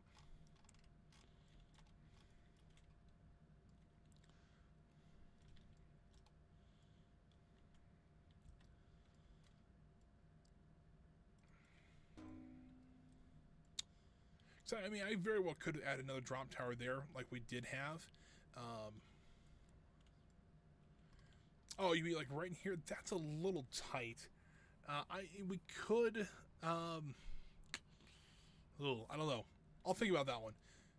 That one's a little. That might be a little tight of an area, especially with that building being there. We could. We might have to find another entrance for that employee area that we just built. I don't know. We'll think about it, because this area is already getting kind of busy with rides, which is, a good thing in some ways, and kind of iffy in other ways. Because of I was thinking about, if you ever visit a Cedar Fair park, they always have places like what we usually call Coney Mall. which is just, it looks like an old like boardwalk-ish style, kind of like a Coney Mall. If you ever go to like Coney Island or something like that, and it's really kind of tightly packed like this. But we also could put now honestly, or they wouldn't work, but we could also put games up here. So things like skee ball or like a whack-a-mole or something like that, just so where people can win prizes and things like that. That might not be bad for that corner either. Just something like that. I don't know quite how I would what I would do, but or what I'm going to do yet, but who knows.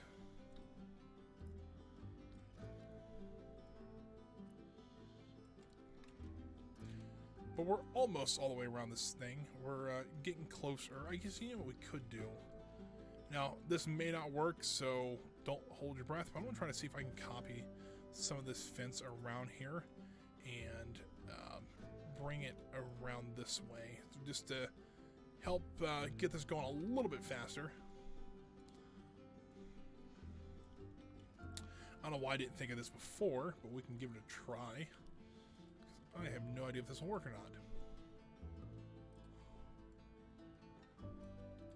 Need to rotate it in just a little bit more here.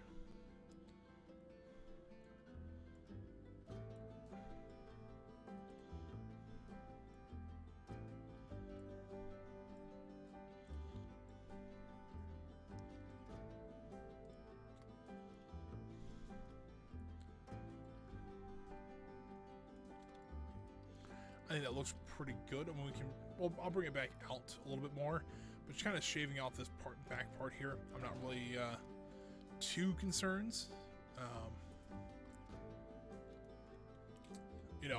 Kind of with this area here, I'm not really too concerned if I shave this off. But a traveling fair is kind of a neat idea. I know I've seen actually people. If you go and Google, if you really like kind of the idea of traveling fairs, I might do something like that here in this park maybe a little later on. There actually is somebody who actually made like a county fair style of park in Planet Coaster, and I cannot for the life of me remember his name now. But he actually had all the rides where it looked like they were on semi-trailers. There was all food booths. He actually built like a small town around the park. It was a neat little place. If you guys are curious, if you probably Google like fair park Planet Coaster, it'll probably come up. I haven't seen that one in a while, just because I don't know if I didn't subscribe or what, but it was actually a neat little idea for a park. And people come up with some really interesting ideas in this game. I remember during, I think, the fall last year, somebody, it might have been Mass Bandit, actually came up with the idea to actually make a fall festival park, where you actually had like a hayride and some smaller attractions on trailers and things like that. That's kind of the funny thing. There is, a lot of I can't talk again. There we go. Things like that, like the Western theme, is a really cool idea. They actually have a lot of stuff like that already built into the game, so it's very easy to actually start parks like that. So I'm glad you're excited. It's really cool to see what people can do in games like this. And it only gets better with time. Just like they show off what you can do. And I think that's kind of one of the things. If you guys are new to this game, I think one of the best things you can actually do is go join something called the Bro Nation Discord. Bro Nation actually is just a group of people who love this game, and they do some crazy stuff in here. They do run contests in there as well, but they also, really, it's just a group of people who are there just to say, there's a whole section where it's critiquing your park. So you actually put pictures of your rides. Say, hey, what do you guys think of this? People will give you feedback, and there's probably 50 or 60 people there that are just they're chatting, and it's like if you have a question about something, you can always go say, hey, I've got this thing, something doesn't look right, what do you guys think? And they, I've gotten quite a few messages, hey, try this, or maybe you want to change something like this, maybe change color or something like that. It's actually really neat. It's a really neat little Discord to go on to.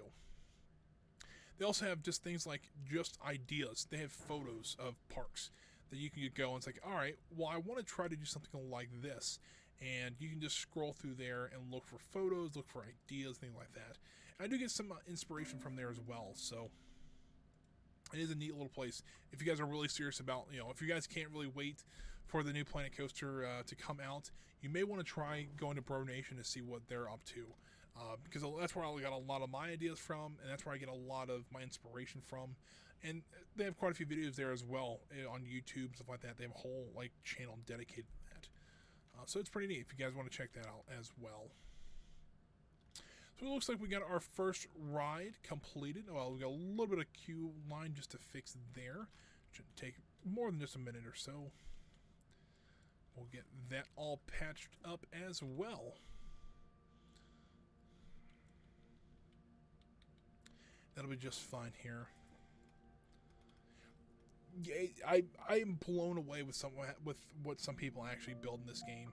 Somebody built a one that I was almost dumbfounded to watch. Somebody had recreated Disneyland's Tomorrowland in the 1960s, and it was incredible. It looked amazing. I think most of it actually functioned as well, which I was more surprised about, because you can make something look really good in this game, but it's also another thing to try to make it actually work with guests and everything. And seeing both was pretty incredible. Now, if you guys are new here, the names sound familiar, but I know Beast Mode is a newer one. Yeah, these are stuff you guys are new here. I'm a huge Disney fan. I've been to Disney World 23 times now. I go to amusement parks all the time around the country. I used to work at one. So, but yeah, it's seeing Disney level theming, stuff like that in this game is incredible. And that one, when I saw, I'm like, all right, this is impressive. I don't know if I could ever be that good, but I think I do pretty well for what I do.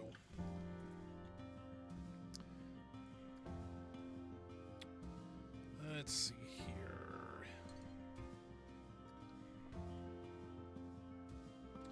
Not the right color. Let's do that.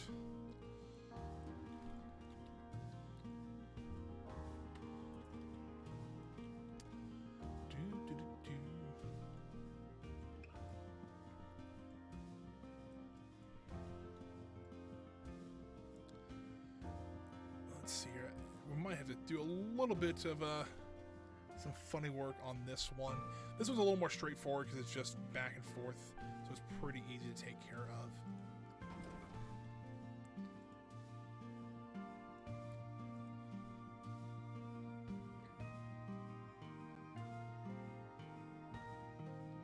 Yeah, no, I haven't really gone too far west. I've been to Missouri, and I've actually been to Silver Dollar City.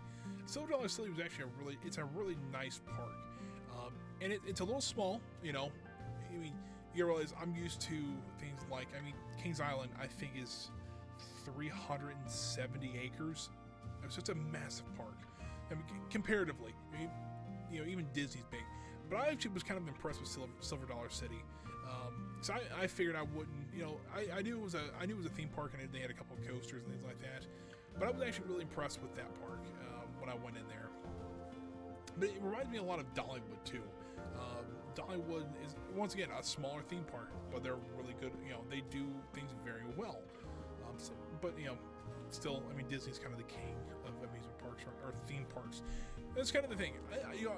That's something that a lot of people, I think, kind of debate over, is what the best amusement park or theme park is. And I think they're kind of two different categories.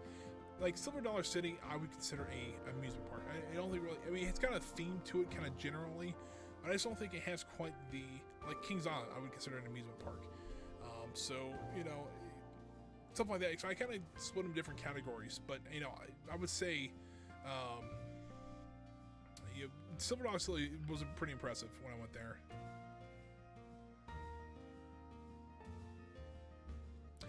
I have not made it out to California. I'd love to go to Disneyland.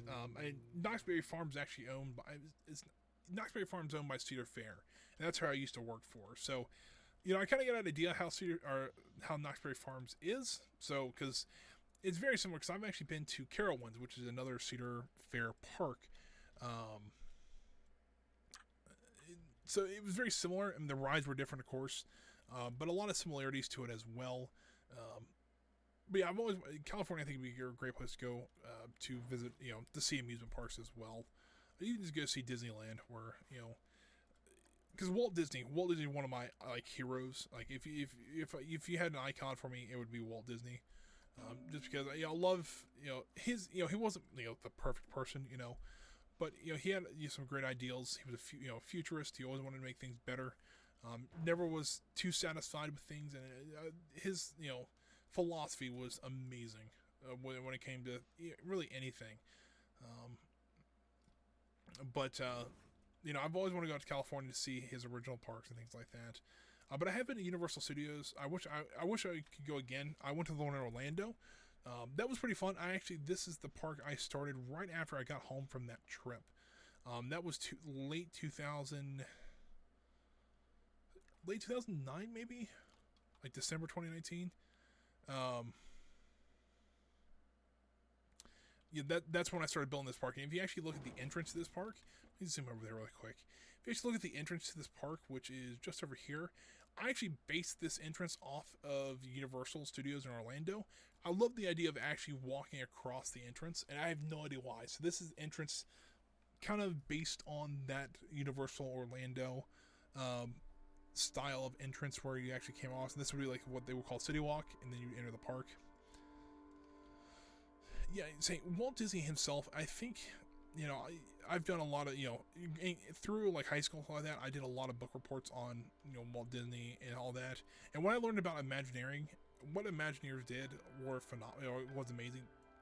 If I would be honest here, being an Imagineer is like a lifetime goal for me. I've always wanted to be one. I've wanted to be one since about 6. So that's kind of the idea where I kind of want to go with things in my life, at least. I've always loved doing stuff like this. I think it also, going to the park so many times, I've really enjoyed, I love the concept of amusement parks, and I think they could be a lot better too. And that's one of the reasons I love Disney so much, is that they always want to strive to be a little bit, always have a little bit better. And they haven't been perfect in the last couple of years, and that's okay. Sometimes you got to figure out some stuff and make mistakes and things like that too. So, but hey, Walt Disney himself was incredible. Like, if you actually went and looked at the original plans for the Orlando project, which what became Walt Disney World, he only was planning to build one amusement park there total, and that was going to be the Magic Kingdom. And then the rest of it, like Epcot, was supposed to be a city, and like an actual like living city you can go and live at. But that, unfortunately, that didn't happen. Kind of both thankfully and unfortunately, because the idea for the whole place was amazing, but it was kind of an odd concept too. Some of his concepts were not. It was a little crazy what he had ideals for. Things like Epcot originally, you were going to, if I'm not mistaken, you would live at Epcot. I mean, there were actually cities and things like that, or like houses you could live in, but you never could actually own your own home there because of the way you would pretty much, instead of buying your house, you would actually rent it from the Disney company, and you can have as long as a loan as you wanted, but you can only rent it from them. So you actually had no power to vote in local elections. Of course, you can still vote in national elections, but you can never vote in local elections because Disney, like the Walt Disney Company, wanted to keep all that to themselves so they could do what they wanted to. The other odd thing is that companies were like encouraged to bring new products to that city. They were actually also encouraged to have offices and factories there as well. But also kind of in the contract, I guess, originally the idea is that your house would always have the most modern technology. The problem is people would just come and upgrade things in your home. Things like your stove, your ovens, your refrigerator, things like that. You would automatically get the new ones. And you have to like schedule times, like you have to have the new one by this date. It was kind of an odd concept because he wanted to be kind of a model city, and because of that, you had to have the best products in that model city. So stuff like that is a bit of an odd concept, but still, it was a neat idea from what he did and things like that. It'd been a cool city to go visit. I don't know if I'd ever wanted to live there though. And that might be kind of an interesting video to make if somebody ever did that. Is would you ever want to live in what was called Progress City? Which, by the way, if you want to go see a model of it, which you can't really right now, because unfortunately the Walt Disney World's People Mover in the Magic Kingdom is closed. But if you ever go on that ride, and when they go through the Progress City point of it, that is actually the original model for Epcot. That was going to be what it was going to be called and everything. But of course, Walt died before that project ever really got started. So, you know, still an interesting thing there. Also, by the way, if you're really interested in how parks came together and how they did stuff like this, if you have Disney Plus, or if you don't, if you go get a trial of Disney Plus, watch the Imagineering story. That is one of the coolest series. If you are really big into stuff like this, you really want to go watch that. It is amazing. Essentially, what it is, it starts with Walt Disney, and it goes through. It shows how they designed the parks. From the Magic Kingdom, Disneyland, all that. It is incredible. And Beastie Kickers 1, thank you for the follow, sir. I do appreciate that. That should bring us up to 35 followers, if I'm not mistaken. So that's only 15 away from that 50 goal. So that's pretty cool in and of itself. Thank you, sir. But yeah, it's really interesting about stuff like that. But yeah, if you are like, especially if you're waiting on Planet Coaster, I would go get go onto Disney Plus if you don't have a subscription to it. Get I think they have it like a 1 month for free right now. Sign up, make an account, and watch the Imagineering story. I believe it is 8 or 9 episodes, and each episode's about an hour long, so it's about an 8 or 9 hour watch. I think I watched the whole thing in like 2 days because it's just an incredible story. It's something really cool to watch if you're just wanting to build a Planet Coaster, and you really want ideas. But like somehow they came up with like how they built the original ideas for like Test Track, and how they built the rides for Indiana Jones and Disneyland, but also they took that ride and rebuilt it and built Dinosaur for Animal Kingdom out of it. It was really neat. I don't know, that's something I get really excited about and seeing stuff like that. Well, we got 2 rides now completed here, guys. Does not look too shabby so far. It's a little weird because it still has a lot of grass in it, but we'll fix that here momentarily. But right this second, guys, I'm going to grab a drink because I am out of water. So I'm going to grab a drink just to help my throat just a little bit better. Give me like a minute. I've already got the drink probably ready upstairs. I just got to go pour it. So yeah, give me like 30 seconds. I'll be right back. Let me go ahead and throw my Be Right Back. Oh, that's the camera screen. Throw that Be Right Back screen up there. Actually, it's 36. Oh, cool. So we actually only need 14 more people. 1 less than I thought. That is pretty cool to see, guys.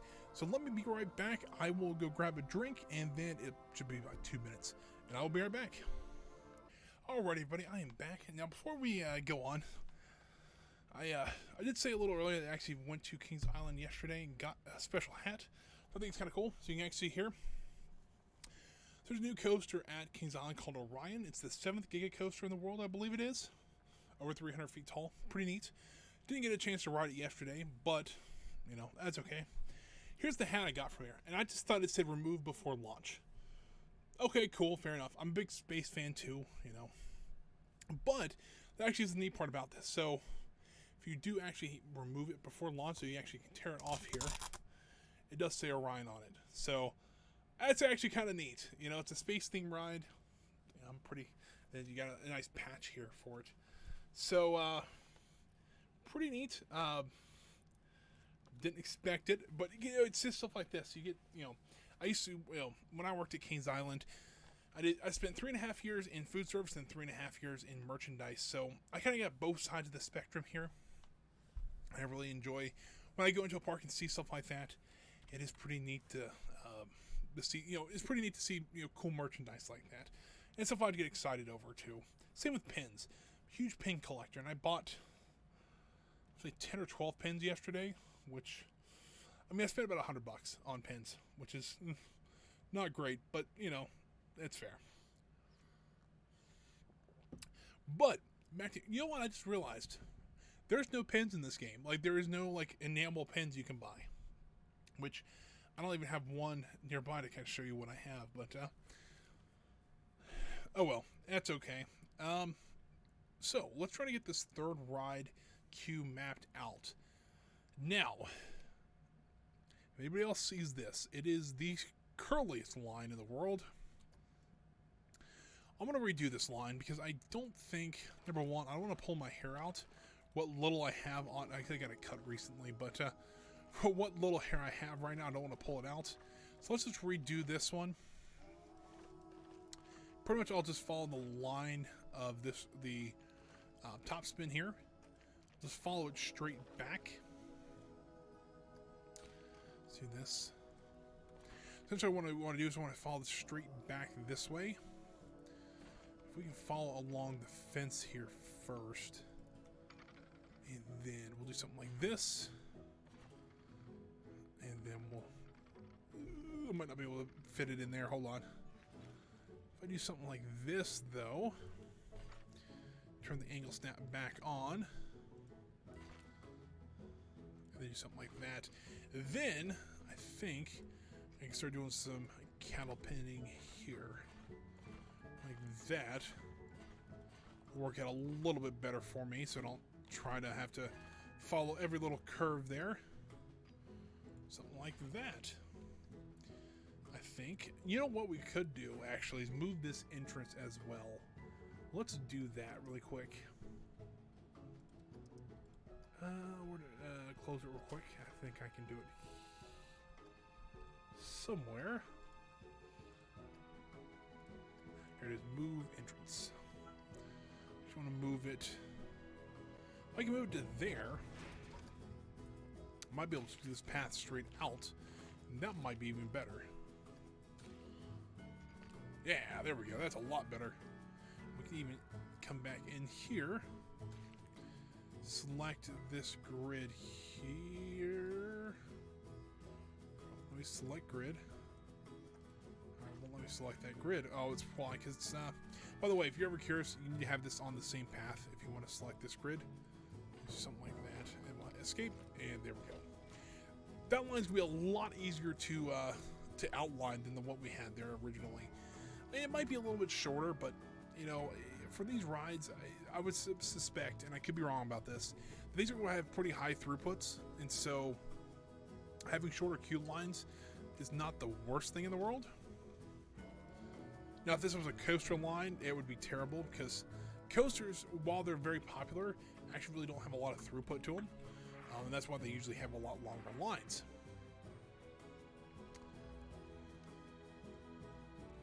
I talk a lot of if you guys the two new, especially if you guys are the two new followers here, I do talk about a lot how amusement parks work, just because I do have that kind of experience working at one.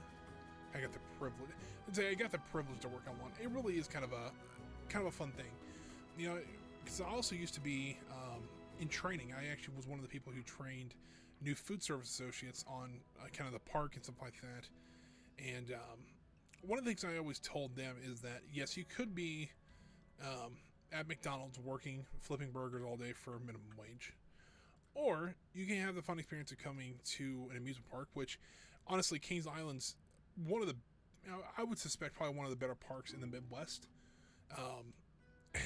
It's like you can come here to work, you can go have fun, you can actually say that this is a lot better than standing at a grill all day, and I mean, we still did grills all day at Kings Island anyways, but it's like, it's a lot different atmosphere. It's a lot more fun, I think, and it's something that, eventually I think caught on with them. It's like, yeah, this is a lot better than, going to your local McDonald's and having to,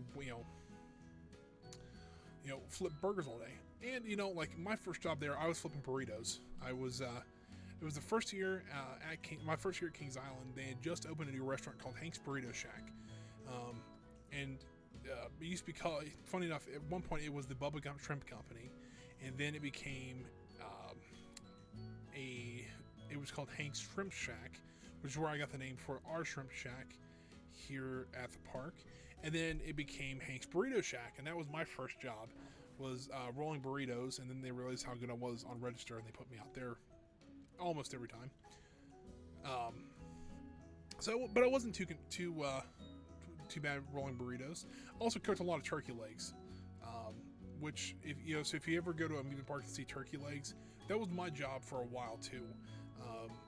I used to pretty much have to cook, prepare, cook, and serve turkey legs as well as sell them.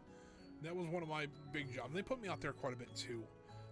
I didn't mind that job too much because I could kind of be my own boss then, because they would check on you. I mean, the stand itself was not too far. If you actually go and watch my Best Bites video with the first Planet Coaster video, which I don't remember what week that would have been. I'd have to go. It was probably early June.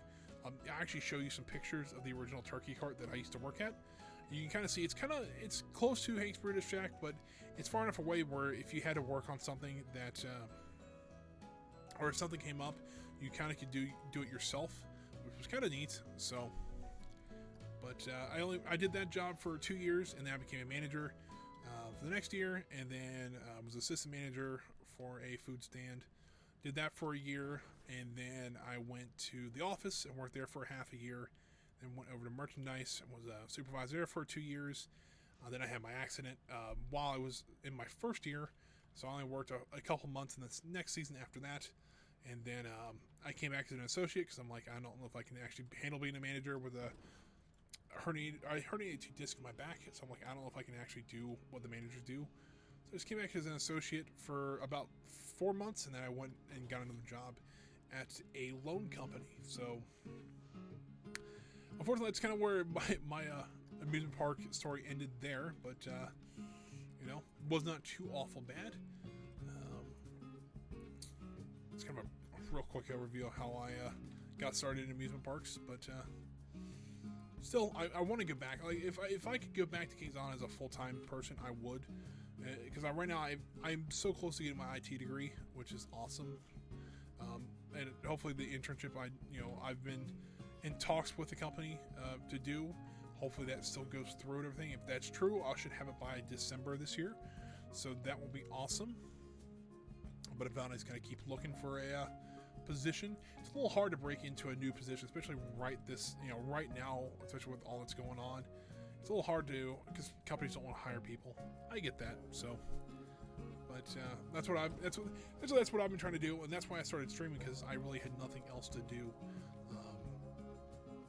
right now. So now I'm kind of curious about something. I'm wondering if I just put fence along here and along here. We leave all this open, and I'm trying to think. They won't walk. No, they wouldn't walk around there. Or walk around the outside, won't they? I really don't know how they do that. Also, I just realized that I think a lot of this is hovering just a bit. We'll fix that here momentarily. Let me reopen the ride. I want to see if anybody comes in here, number one, to see if how they actually get onto the ride here. Because if they don't get onto the ride, like if they get on the ride using this outside path here, like I know they'll come up this way, get on, and then do they exit out this way, or will they use both sides? I don't know. It'd be nice if they enter and exit in one way, because then I can actually kind of cut some of this path out. But unfortunately, it doesn't look like there's a lot of people coming down here. You can kind of tell my computer is not too happy with me actually hitting the play button on the game here.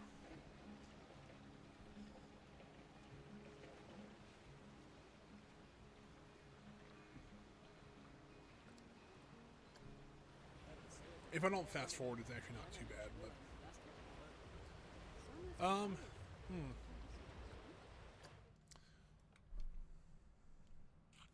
might just go ahead and just do it around here too. I mean, it is kind of a pain in the butt, but it won't be too. I don't think it'll be too awful bad once we get it all done. The queue didn't take us that long, so I don't think this will take us. This will be too awful bad for us here.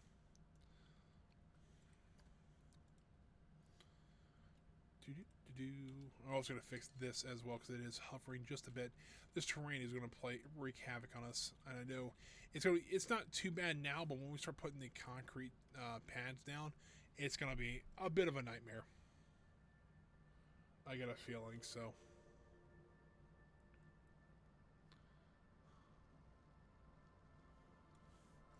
Also, I guess if we, the concrete doesn't have to be completely level, I guess, as long as it as long as it is somewhat uniform across there. If it has a couple places that's either bubbled up over time or whatever, I'm okay with that because it makes it a little bit more realistic that way.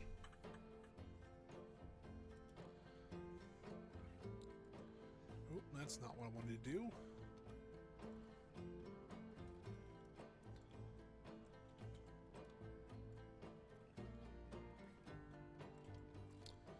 Let's get this over here.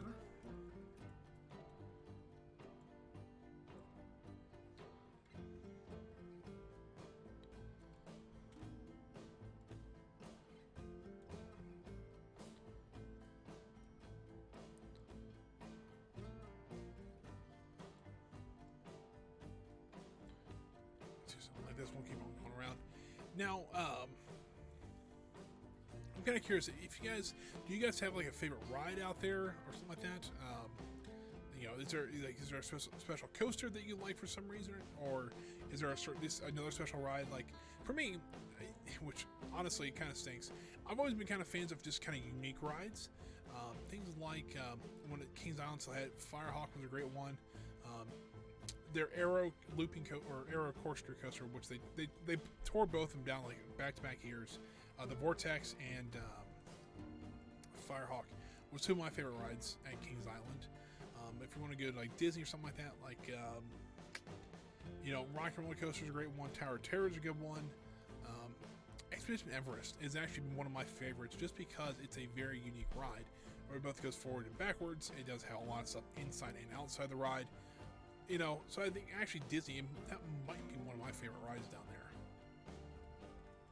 And I try to make a point every time when I go down to at least ride Expedition Everest. You know, it's just me. Same with Test Track. Although Test Track, I've got a bit of animosity towards right now because. Well, I love the ride. It's a great ride. Even, but the problem is when they did the recent refurbishment, I think it was maybe about 5 or 6 years ago now, when they went to just the Chevrolet sponsorship, they switched the ride. They kind of changed the ride a little bit to where instead of it being all like real crash testing, they made it all. They seemed like you're in a computer simulation, and it's a neat idea. But I think that took a lot of the thrill out of the ride.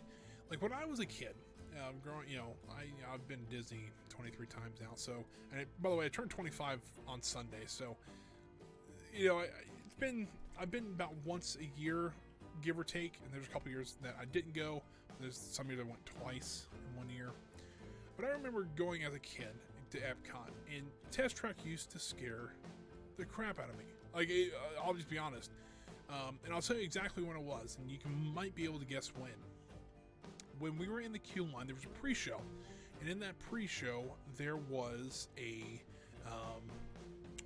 scene that they were showing all the tests that they were going to run on your car, and you know, it was no big deal. It was right towards the end, and I don't remember the people's names off the top of my head, but I remember them saying there was a guy and a girl there. And the guy was like, yeah, just throw in just a surprise test in there. The girl's like, a surprise test? He goes, yeah, just pick one. And she picked the crash test. The head-on, like, full, like, 60-mile-an-hour crash test. And just that sound of the car crashing would scare the crap out of me. And that's what, like, at that point, that's the part I didn't want to ride the ride. And I have chickened out a couple times on that ride. But I still, when I did ride it, it was still once I got kind of used to it, and once I rode more faster rides, things like that, still, that was one of my favorites. But when they switched over to the Chevrolet sponsorship and to the new digital style of ride, I just think they took a little bit of the thrill out of it. I don't know. Maybe that's just me, but I don't know. I just, to me, I think when they did that, they kind of messed it up a little bit. It's still a pretty good ride. I'm not going to say it's not going to be, it's not a great ride, but still, I think they just took something out of it. Now, if we're talking about Epcot, Epcot's not really known for its rides, but, you know, Soaring is a fantastic ride. that we usually ride 2 or 3 times while we're there. I'm thinking, what other... that's probably number one. I'm really kind of excited to see what they do with the Guardians of the Galaxy coaster. That might be, I think, kind of interesting. And apparently, and unfortunately, I don't know if this is true or not, but apparently they put the Mary Poppins ride on hold, which I'm not a huge fan of Mary Poppins. My mother is a great one. I think she really wanted to ride that one. But, you know, I still think that would be kind of interesting to see. Same with the Ratatouille ride. I've heard that's actually from Disneyland Paris, and I've heard that's a really good ride over there as well. So, you know, we'll see. That's how that goes. I know they're redoing a lot of Epcot right now, so it might be kind of interesting to see. But so this is coming along pretty easily. This is kind of the time I would rather tell stories so that it goes by a little bit faster, so that we're not just sitting here watching me put up fencing, which is not fun.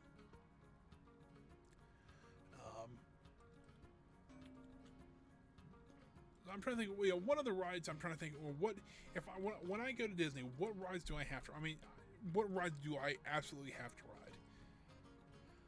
And I'm trying to think some, you know, other examples of it to kind of give you guys an idea of what, you know, I might put this as a poll. Like, what is your favorite type of ride? Maybe, you know, coasters? Is it slow rides? Is it dark rides? Is it like an Omni Mover rides? I think what other one? I'm trying to think what other ones at Disney, specifically at Disney. At least Orlando. I don't know too much about California, Disneyland, and California's Adventures. I'm trying to think it's really bad of me trying to think of an idea like this. I think Magic Kingdom. I mean, you gotta go on the classic Haunted Mansion, Jungle Cruise. Those are two good ones. The People Mover, you know, is always a great one. People kind of, in more recent years, people have really kind of figured out what the People Mover actually is and have rode it more. Like when I was there last time, it's like a 15-minute wait for that ride. It's usually like a walk-on ride you can go on to. Seven Dwarfs Mine Train is a great one. Usually have to get a fast pass for that one, but that's still pretty good. Splash Mountain, not a bad one. I haven't rode that one in a while because usually when I go, I'm usually in October. It's usually a little cool for wet rides, but you know, Splash Mountain's always a good one. Not a huge fan of what they're going to do with the remake though. So if you guys haven't heard, Splash Mountain is going to be redone from the theming it has now to a Princess and the Frog ride. I'm not a huge fan of it, I'll be honest with you. And I've never seen Princess and the Frog. I'll be honest with you. I have it somewhere at the house. I just never watched it. I don't know about the theming though. Because to me it doesn't really fit. Neither in Disneyland or in Disney World. To me, it would make sense if it was more like a Pocahontas type ride. You know, we haven't seen that before. You know, we haven't seen a Pocahontas ride, period. And I think that would have fit a little bit better into the Frontierland kind of idea. Maybe that's just me, but to me that would make more sense. Because originally, if you guys don't know, because apparently a lot of people don't know what Splash Mountain was themed after, and it's themed after a movie called Song of the South. Apparently, a lot of people think it's a bit of a racist movie, which I can kind of see why. But to me, I don't know if a lot of people know what that movie actually is. I've seen the movie a couple of times, but you know, maybe that's just me. But I just don't know. I don't think Princess and the Frog might not be the best way to incorporate a ride like that, or incorporate it into like that. All right, but I think there is all that fencing in. It looks pretty good. At least that's what I think it is. Let's start putting down our concrete here, and then afterwards we can kind of go back through and do a bit of theming. We'll put a couple, we'll put trees up here. We'll have to use what they call tree gates to actually kind of cut in areas, so we can plant some smaller trees and things like that. So I think I want to use the temple pieces, or do I want to use curb pieces? Both pieces very important in here. I think it's called curb, K-E-R-B. Actually, it's this pavement piece, but it's pretty good. I like the texture on it, so I think this is what we're going to be using. Something like this. Don't want to align the surface right this second here.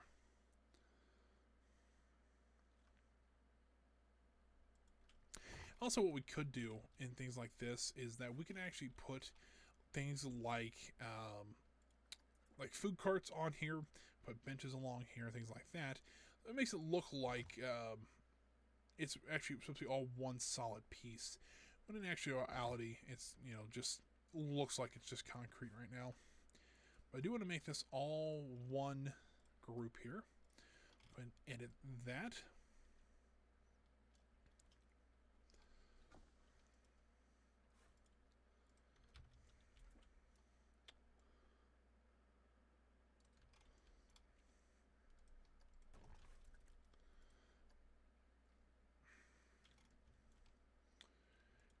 You know what we can do? I want to try this. I want to duplicate this. I'm going to try to do the whole like ride pad first.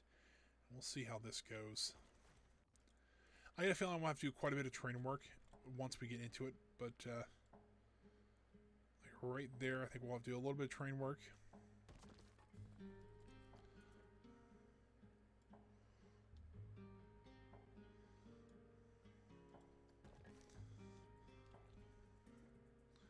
And we may have to remove the ride, do some train work, and put the ride back down. Which, if that's true, I might have to do that off camera. Just you know, do it to where you guys don't have to watch it. And I might show you what just kind of mundane stuff like that I might do off camera too. So, you know, you guys don't have to sit through 3 hours of me trying to do some train work on like half a piece of grass. This over. So there's a cliff here, a little bit of a cliff here, that I think I want to try to like square it off a little bit better. So I think I want to do something, maybe just kind of have it overhang just a tiny bit here. Let's see here, like that. And like that. Back here I'll have to do a little bit more of shaping to it, but that is just fine. Something like that.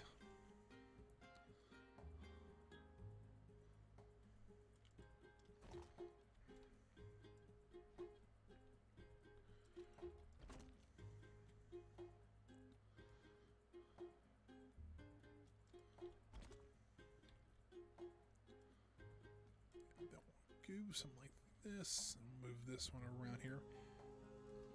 But I thought about it, I'd made this fence a little bit straighter, I guess. A little bit easier to do stuff like this around it, but oh well. Come on, game. I know you're just trying to autosave here, but trying to move this piece into place here.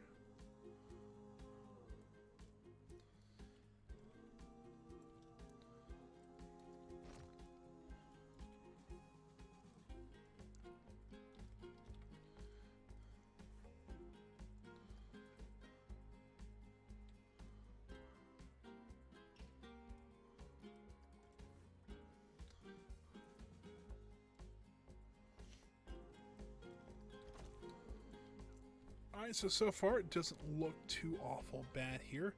What I'm kind of concerned about though is where this path meets this concrete slab. Seems like it's like over here it's fine, but we might have to just edit it a little bit and do some a little bit crazier stuff around there. But we'll figure that out here shortly. But let's see if I can. I don't know if I'm able to fix this or not. We'll see if I can fix it a little bit here.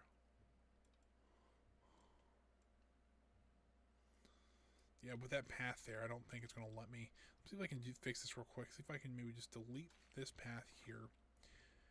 We'll fix the terrain really quick. And then let's re-put this path down.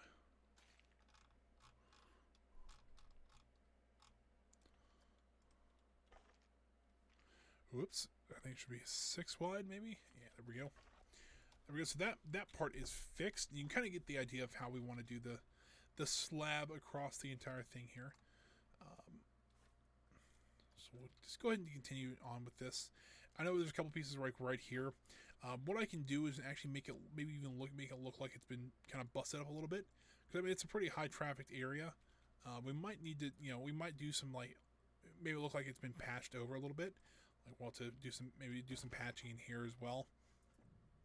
Just to make it look like that. It's just a little bit older concrete. I mean, you got to think about this. It's if we go with the modern standard, if it was 2020, if this was made in the 1980s, you're already looking at 30 years of stuff. Probably actually closer, almost what? Well, let's see. Hold on. If you were born in 1980, you'd be 30 years old this year. So, or 1990. Hold on. I'll be at my. Fine, it'd be 40 years old. So it'd be pretty old for what it is. So, not. So it's probably showing its age a little bit. Although concrete is pretty resilient, though, so it's not like it's, super. Be super busted up. But I mean, you see, like right in here, we'll have to do a little bit of work just to try to get this to match a little bit better. Right in here, this is going to be a bit of a pain.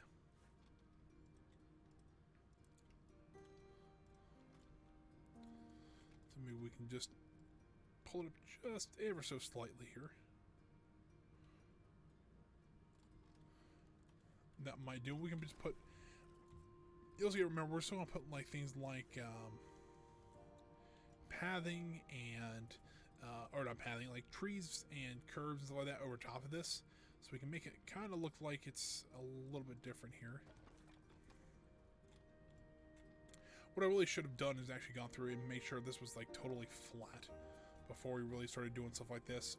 But, you live and learn.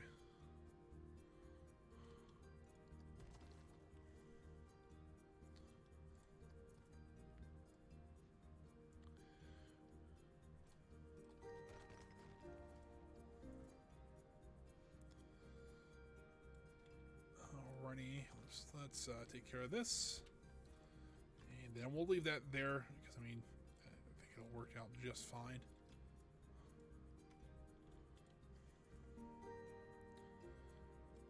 And gonna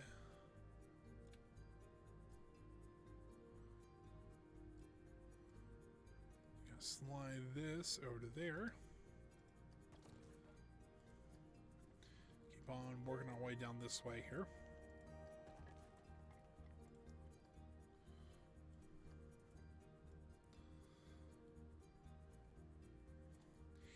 This already looks very like generic and gray, and that's kind of what we're kind of going for here.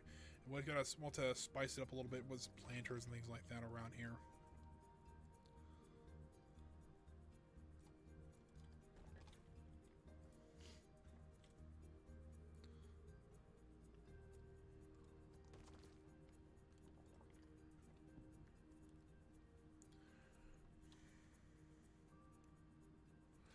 I'm kind of curious how far this. It's a little bit above the path here.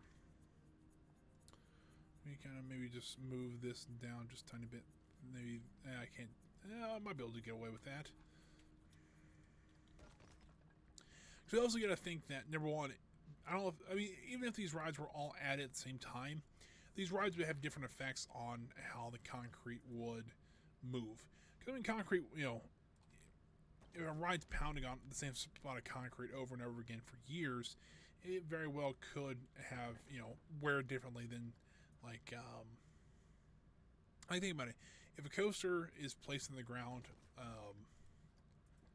and year after year, every time a coaster goes over, or like a train goes over, it pounds the same, footer of concrete. It's going to have a different effect than when it's like this ride's spinning around.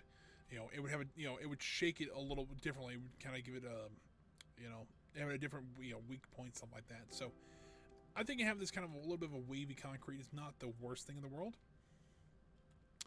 We'll have to do a little bit of work on it, but that is just fine with me.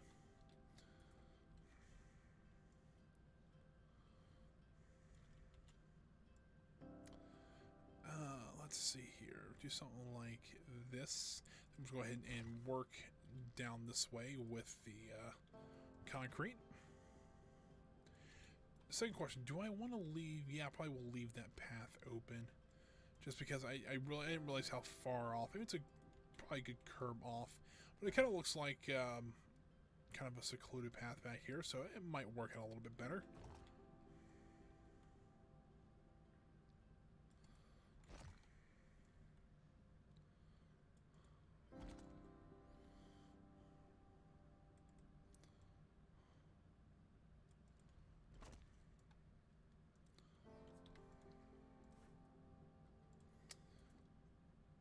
Scroll this over to... So I have to go there, and then this is going to be backed up just a little bit here. I think what I can do on this corner, though, is make it actually look like there is some busted up concrete, like maybe part of it broke or something. I've seen that in like Pinewood Hills. There's a good example of that in there. So I might do something like that there, just to make it look like that there's a reason that the grass is poking out there. Alrighty. So far, this doesn't look too awful bad. Even with that little lip there, it's not too awful bad. Even, you know, kind of think about it. If we actually... let me just kind of show you, because it's a little bit easier to kind of explain, you know, what I want to try to do. What happens if we just do this?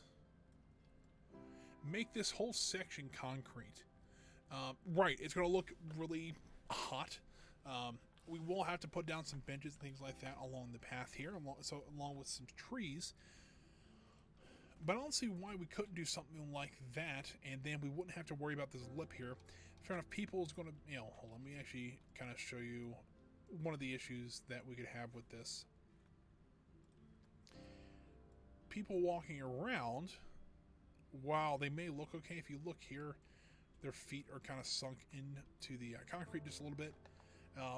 And it won't be like that in every place, but like right here would be kind of bad. But as you get back up here, it wouldn't be too awful bad either. And then even down here might be iffy, but we might do that instead. I don't know yet. It's not the worst idea in the world, I'll be honest with you. Just to make this place look a little more, yeah, kind of make it look a little more like it should, I guess. Kind of bring it all together. Kind of get rid of that path color as well, because that path color, it doesn't really fit too well in this area anymore, at least. Especially, you know, we got the, you know, all this gray concrete on one side, and then we got the really heavily themed Thunder Falls on the other side. So it's kind of iffy on whether we keep it or not.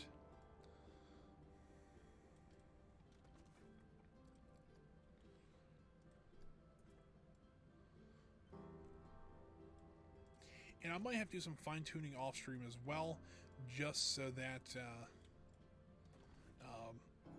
that it looks a little bit better in queue lines, stuff like that. But that I can do. It's a little more tedious process, and I'll do that off-stream, so we don't have to sit through that. But I just want to get the general idea of this place done, because I'd like to start... I'd like to get this place done and kind of at least tidy up for now. And then there's another place I kind of want to work on, probably for about a half a stream. There is a pizza place up by the front gate that could use some love. That it wasn't a great thing when I first designed it. I like the building shape, but kind of the details on it is not great. So I want to kind of redo part of that. And then I think I want to start. I mean, I want to move on to the next section. We're trying to wrap up the 80s here. We move on to the 90s and stuff like that. So I think it'll look rather nice there.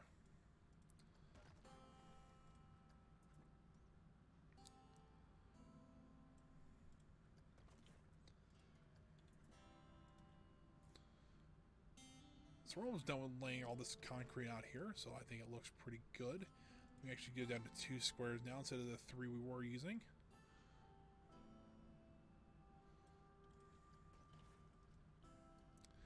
Does poke a little bit through there, but I can either fix that later or even make it look like a feature. Maybe that's where the concrete was laid, and, you know, I don't know.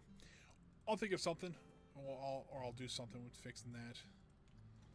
I think with this part I can just do 1 square from this angle and finish this off. Rotate it just a little bit here.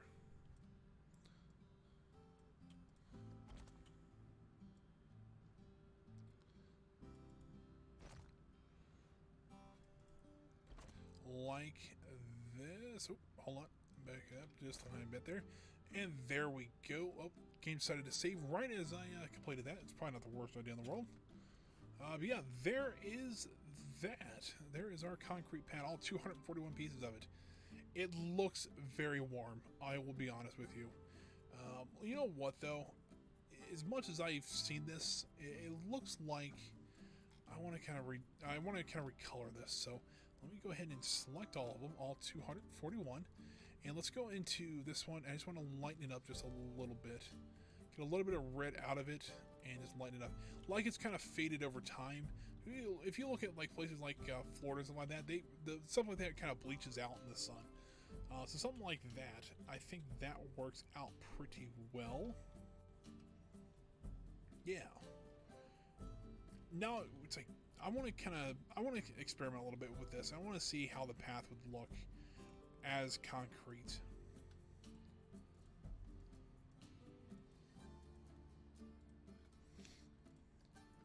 Let's do a test run here and see how this looks. Because once again, worst thing we have to do is tear it all back up, or just hit the delete button, which is not too terrible.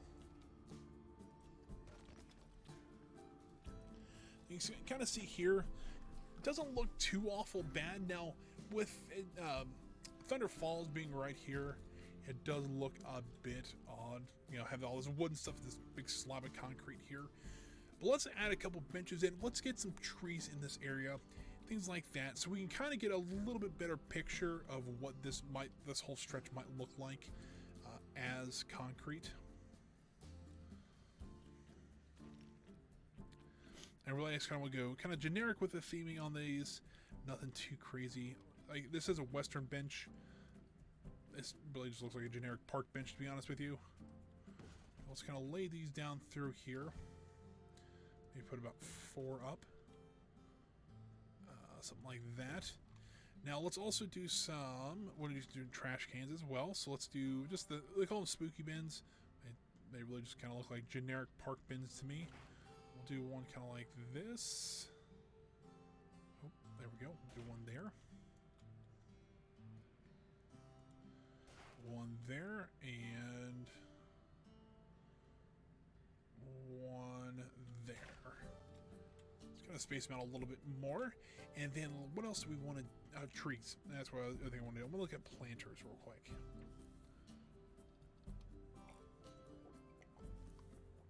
So we had this planter here, which is not a bad one. We also have this one here. We also have one in Theme Maker's Toolkit. I think it's called a guard, I believe it is. Let me look it up.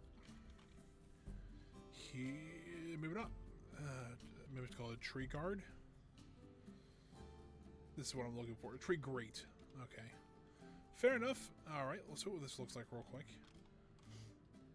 So something like this, I think that might actually be pretty decent. If we do something like this, maybe. This essentially what these are, just it's a metal grate that allows water to flow into here, and then in the middle here is like mulch and stuff like that. So it's not too bad. I don't think we can put very big trees in here though. Usually it's relatively smaller trees, which kind of makes sense. These birch trees are a good example. We can put some birch trees along here. That might be a little bit tall. Let me use the second one. And I know number 2 and number 3 are a little bit shorter. So, or a little bit smaller trees anyways. Yeah, I think those grates actually might not be the worst idea in the world here. You know what? Let's go ahead and place one over here. I think I want to do a line of them down here, maybe 4 or 5 more down that way. And then I don't want to place one right, I'll place one right here. Let's go ahead. Oh, that's not what I wanted to do. Let's go back to scenery here. Place more. I think the only thing we're going to be able to use here is the birch trees, which is fine. we can do that because they're actually relatively small. They're not small. I think there might be the smallest tree like this in the game. Let me actually edit this one just a little bit so it stays in the trunk here. We can kind of do something like this. Make it look a little bit different than the rest of them do. I think that works out pretty well here. Let's go ahead and just add some more tree grates along the back side here. We can do something, probably one there, kind of space them out. I'm kind of eyeballing them here. One there, then one before the fence. Probably around in there. All right, let's go ahead and put our trees in there. We'll go ahead and put a birch tree in here. And let's go ahead and duplicate that and move it up just a little bit so we get a little more variety. Or, you know what, why don't we move this one down? You know, why not? And then we can spin it at a random rotation like, yeah, that works. And I'll give you a little bit different tree. You know, that's something I did learn from Bro Nation. They were doing stuff like that. Just kind of stacking trees like that. It makes them look a little bit different. You know, and it just adds a little more variety to your park. And also rotating your trees. I'm also... Something kind of big they do is if you rotate your trees, just, you know, everyone you place just rotate it a little bit differently, and it gives you that more natural feel to it. And I like you can see here, this is just kind of the stock tree. These are the trees I've rotated. You kind of see a real big difference in them. These look a lot more greener than the other ones do. So yeah, pretty neat in and of itself. And this one I'm going to rotate. We'll do something like that and then drop it down just a little bit. And there we go. I think I really like how those trees are turning out now. Now this looks a little bit better. You know what? I think I'm going to get rid of this tree here. Yeah, these trees here, I kind of like how that looks on the side there. But if you kind of look from this side, I think this is a little bit better. I think having these trees, I think we need a few more planters. Just kind of with just some barrel planters or whatever along here. I think that'll work out really well. And I think having this path here is all concrete. But I think, you know what we could do just to kind of help vary this a little bit. We can go ahead and go back into here and we'll go ahead and select these two on the edges here. We might have to move a few around, but that is fine. What if we made these a little bit darker? Like, people have walked on them and stuff like that, so there's something like that. Might have to edit this one just a little bit here. Hold on. Let me slide this one back. Oh, actually, if I slide this one over here and then made it the right color, I think that might look a little bit better. So we can kind of tell where the path is. I think that's going to be what we go with. And I realized I didn't paint these two down here. Let's do that real quick. And then I think we can do the same thing on this corner here. I think we can kind of either slide more out here, or we can kind of make it look like this was supposed to be concreted in like that, but we kind of busted that up. But yeah, I think that looks a little bit better. So I think what we'll do, we got about 10 minutes left of the stream, about 10-15 minutes. What I think next stream we'll do, we'll finish off this path here. We'll put all of our trees. We'll put some more trees in the very back here. Put some more benches and things like that along here, things like that. And then we might put some smaller carts and things like that on, like maybe right in here, maybe on the corner here. And probably do some more in the backstage area. But guys, I really think we might have this 80s section pretty much well wrapped up. It might only be like one more stream and we'll have everything completed. And to be honest with you, this might be the best section of the park so far. Me personally, I just think I've gotten a lot better at doing parks like this and things like that. So I think it's neat. So let's go. Let's give you an overview of what we did today before we wrap up here. So we actually started out over here. If you remember from last stream, we did this merchandise store and stuff like that. A little more closer view here. You can see all the merchandise available for sale. But right behind it, we actually did our, it's kind of the empty spot here, but this is our little employee cafeteria. Once again, it's not great because you wouldn't see a lot of this, but we do have a little bit out there. Just kind of want to give you a little bit of a hint of it if you kind of happen to swing by. We actually did a lot more on the outside here, doing all the picnic tables and the fencing and things like that. Here's our associate garden. I told the pumpkin stories earlier with our park services at Kings Island, so that was kind of my little tribute to this. It's kind of this be a little garden that they would be growing things like sunflowers, pumpkins and things like that. And I think it gives a little more greenery to this area, and I really like how that looks. We did work on the fencing along here. We added quite a bit of, just a little bit of props, stuff like that back here, just to make it look like people have been working back here. We do store a lot of things back here, some older things, maybe even some ride cars and things, or ride seats and things like that. We have some trash cans and this is our trash compactor back here. So we do have a couple of those waiting and available here. And then we got just some other, bits and ends down here, and then we do all this up here. We did the fencing and the concreting and all the fencing around here. I think it was well worth it. I think, from a guest perspective, I think once we get a few trees in here, especially along the back here, to kind of help obscure this just a little bit, I think this place will look fantastic. And it does look like it was just kind of thrown in here, and that's kind of what it was, and that's kind of the idea. We wanted to put 3 rides down here, so we laid 1 concrete pad. We bolted these rides on top of it, and that's what we went with. And so, it does make Thunder Falls look a little bit out of place. However, I think I think it works just fine, though. And I think, we need to add some ride signs. We haven't really done that with many rides. We should do that with a few of these as well, just to kind of really tie it together. But guys, I'm really happy how this is turning out so far. I really like what kind of progress we made today, and I hope you guys did as well. I'm going to switch over to the main camera here, guys. Let me think. There we go. Well, guys, thanks for joining me today. I really do appreciate that.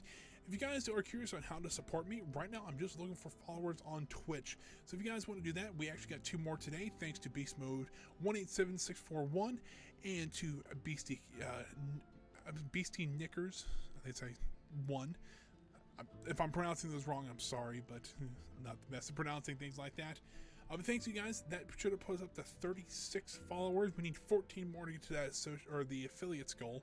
So that'd be pretty cool to see. We're actually been kind of every week we've been getting about 3 or 4, so it's actually really cool. And if you guys are curious about streaming wise, if you guys are watching this later on YouTube, I post every stream on there as well. So if you guys do miss one, you can always go check that out. And if some of the people that just watch those on YouTube, if you guys are curious on how to watch me live, I do stream every Tuesday, Thursday, and Friday from 1 p.m. to 4 p.m. Eastern Standard Time. On Tuesdays, we always play Planet Coaster, so if you're interested in that, I always play it on Tuesdays. This Thursday, though, I'm still kind of hesitant on what to do. I'm thinking about doing some iRacing. I've been kind of playing that quite a bit recently. I think that'd be kind of fun to play kind of on stream.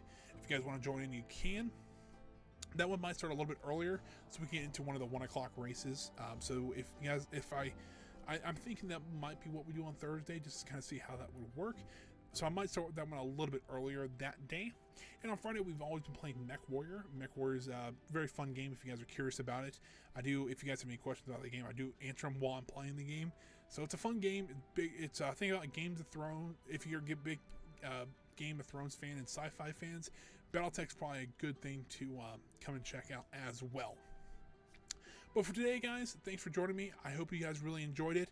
I'll see you guys on Thursday for some iRacing. I'll be racing some of the dirt late models and some legend cars, just some basic ones to kind of show off the game a little bit and show you what I can or what kind of skills I have or lack thereof. So I hope you guys can join me for that. But for right now, guys, stay safe out there. I'll see you guys on Thursday.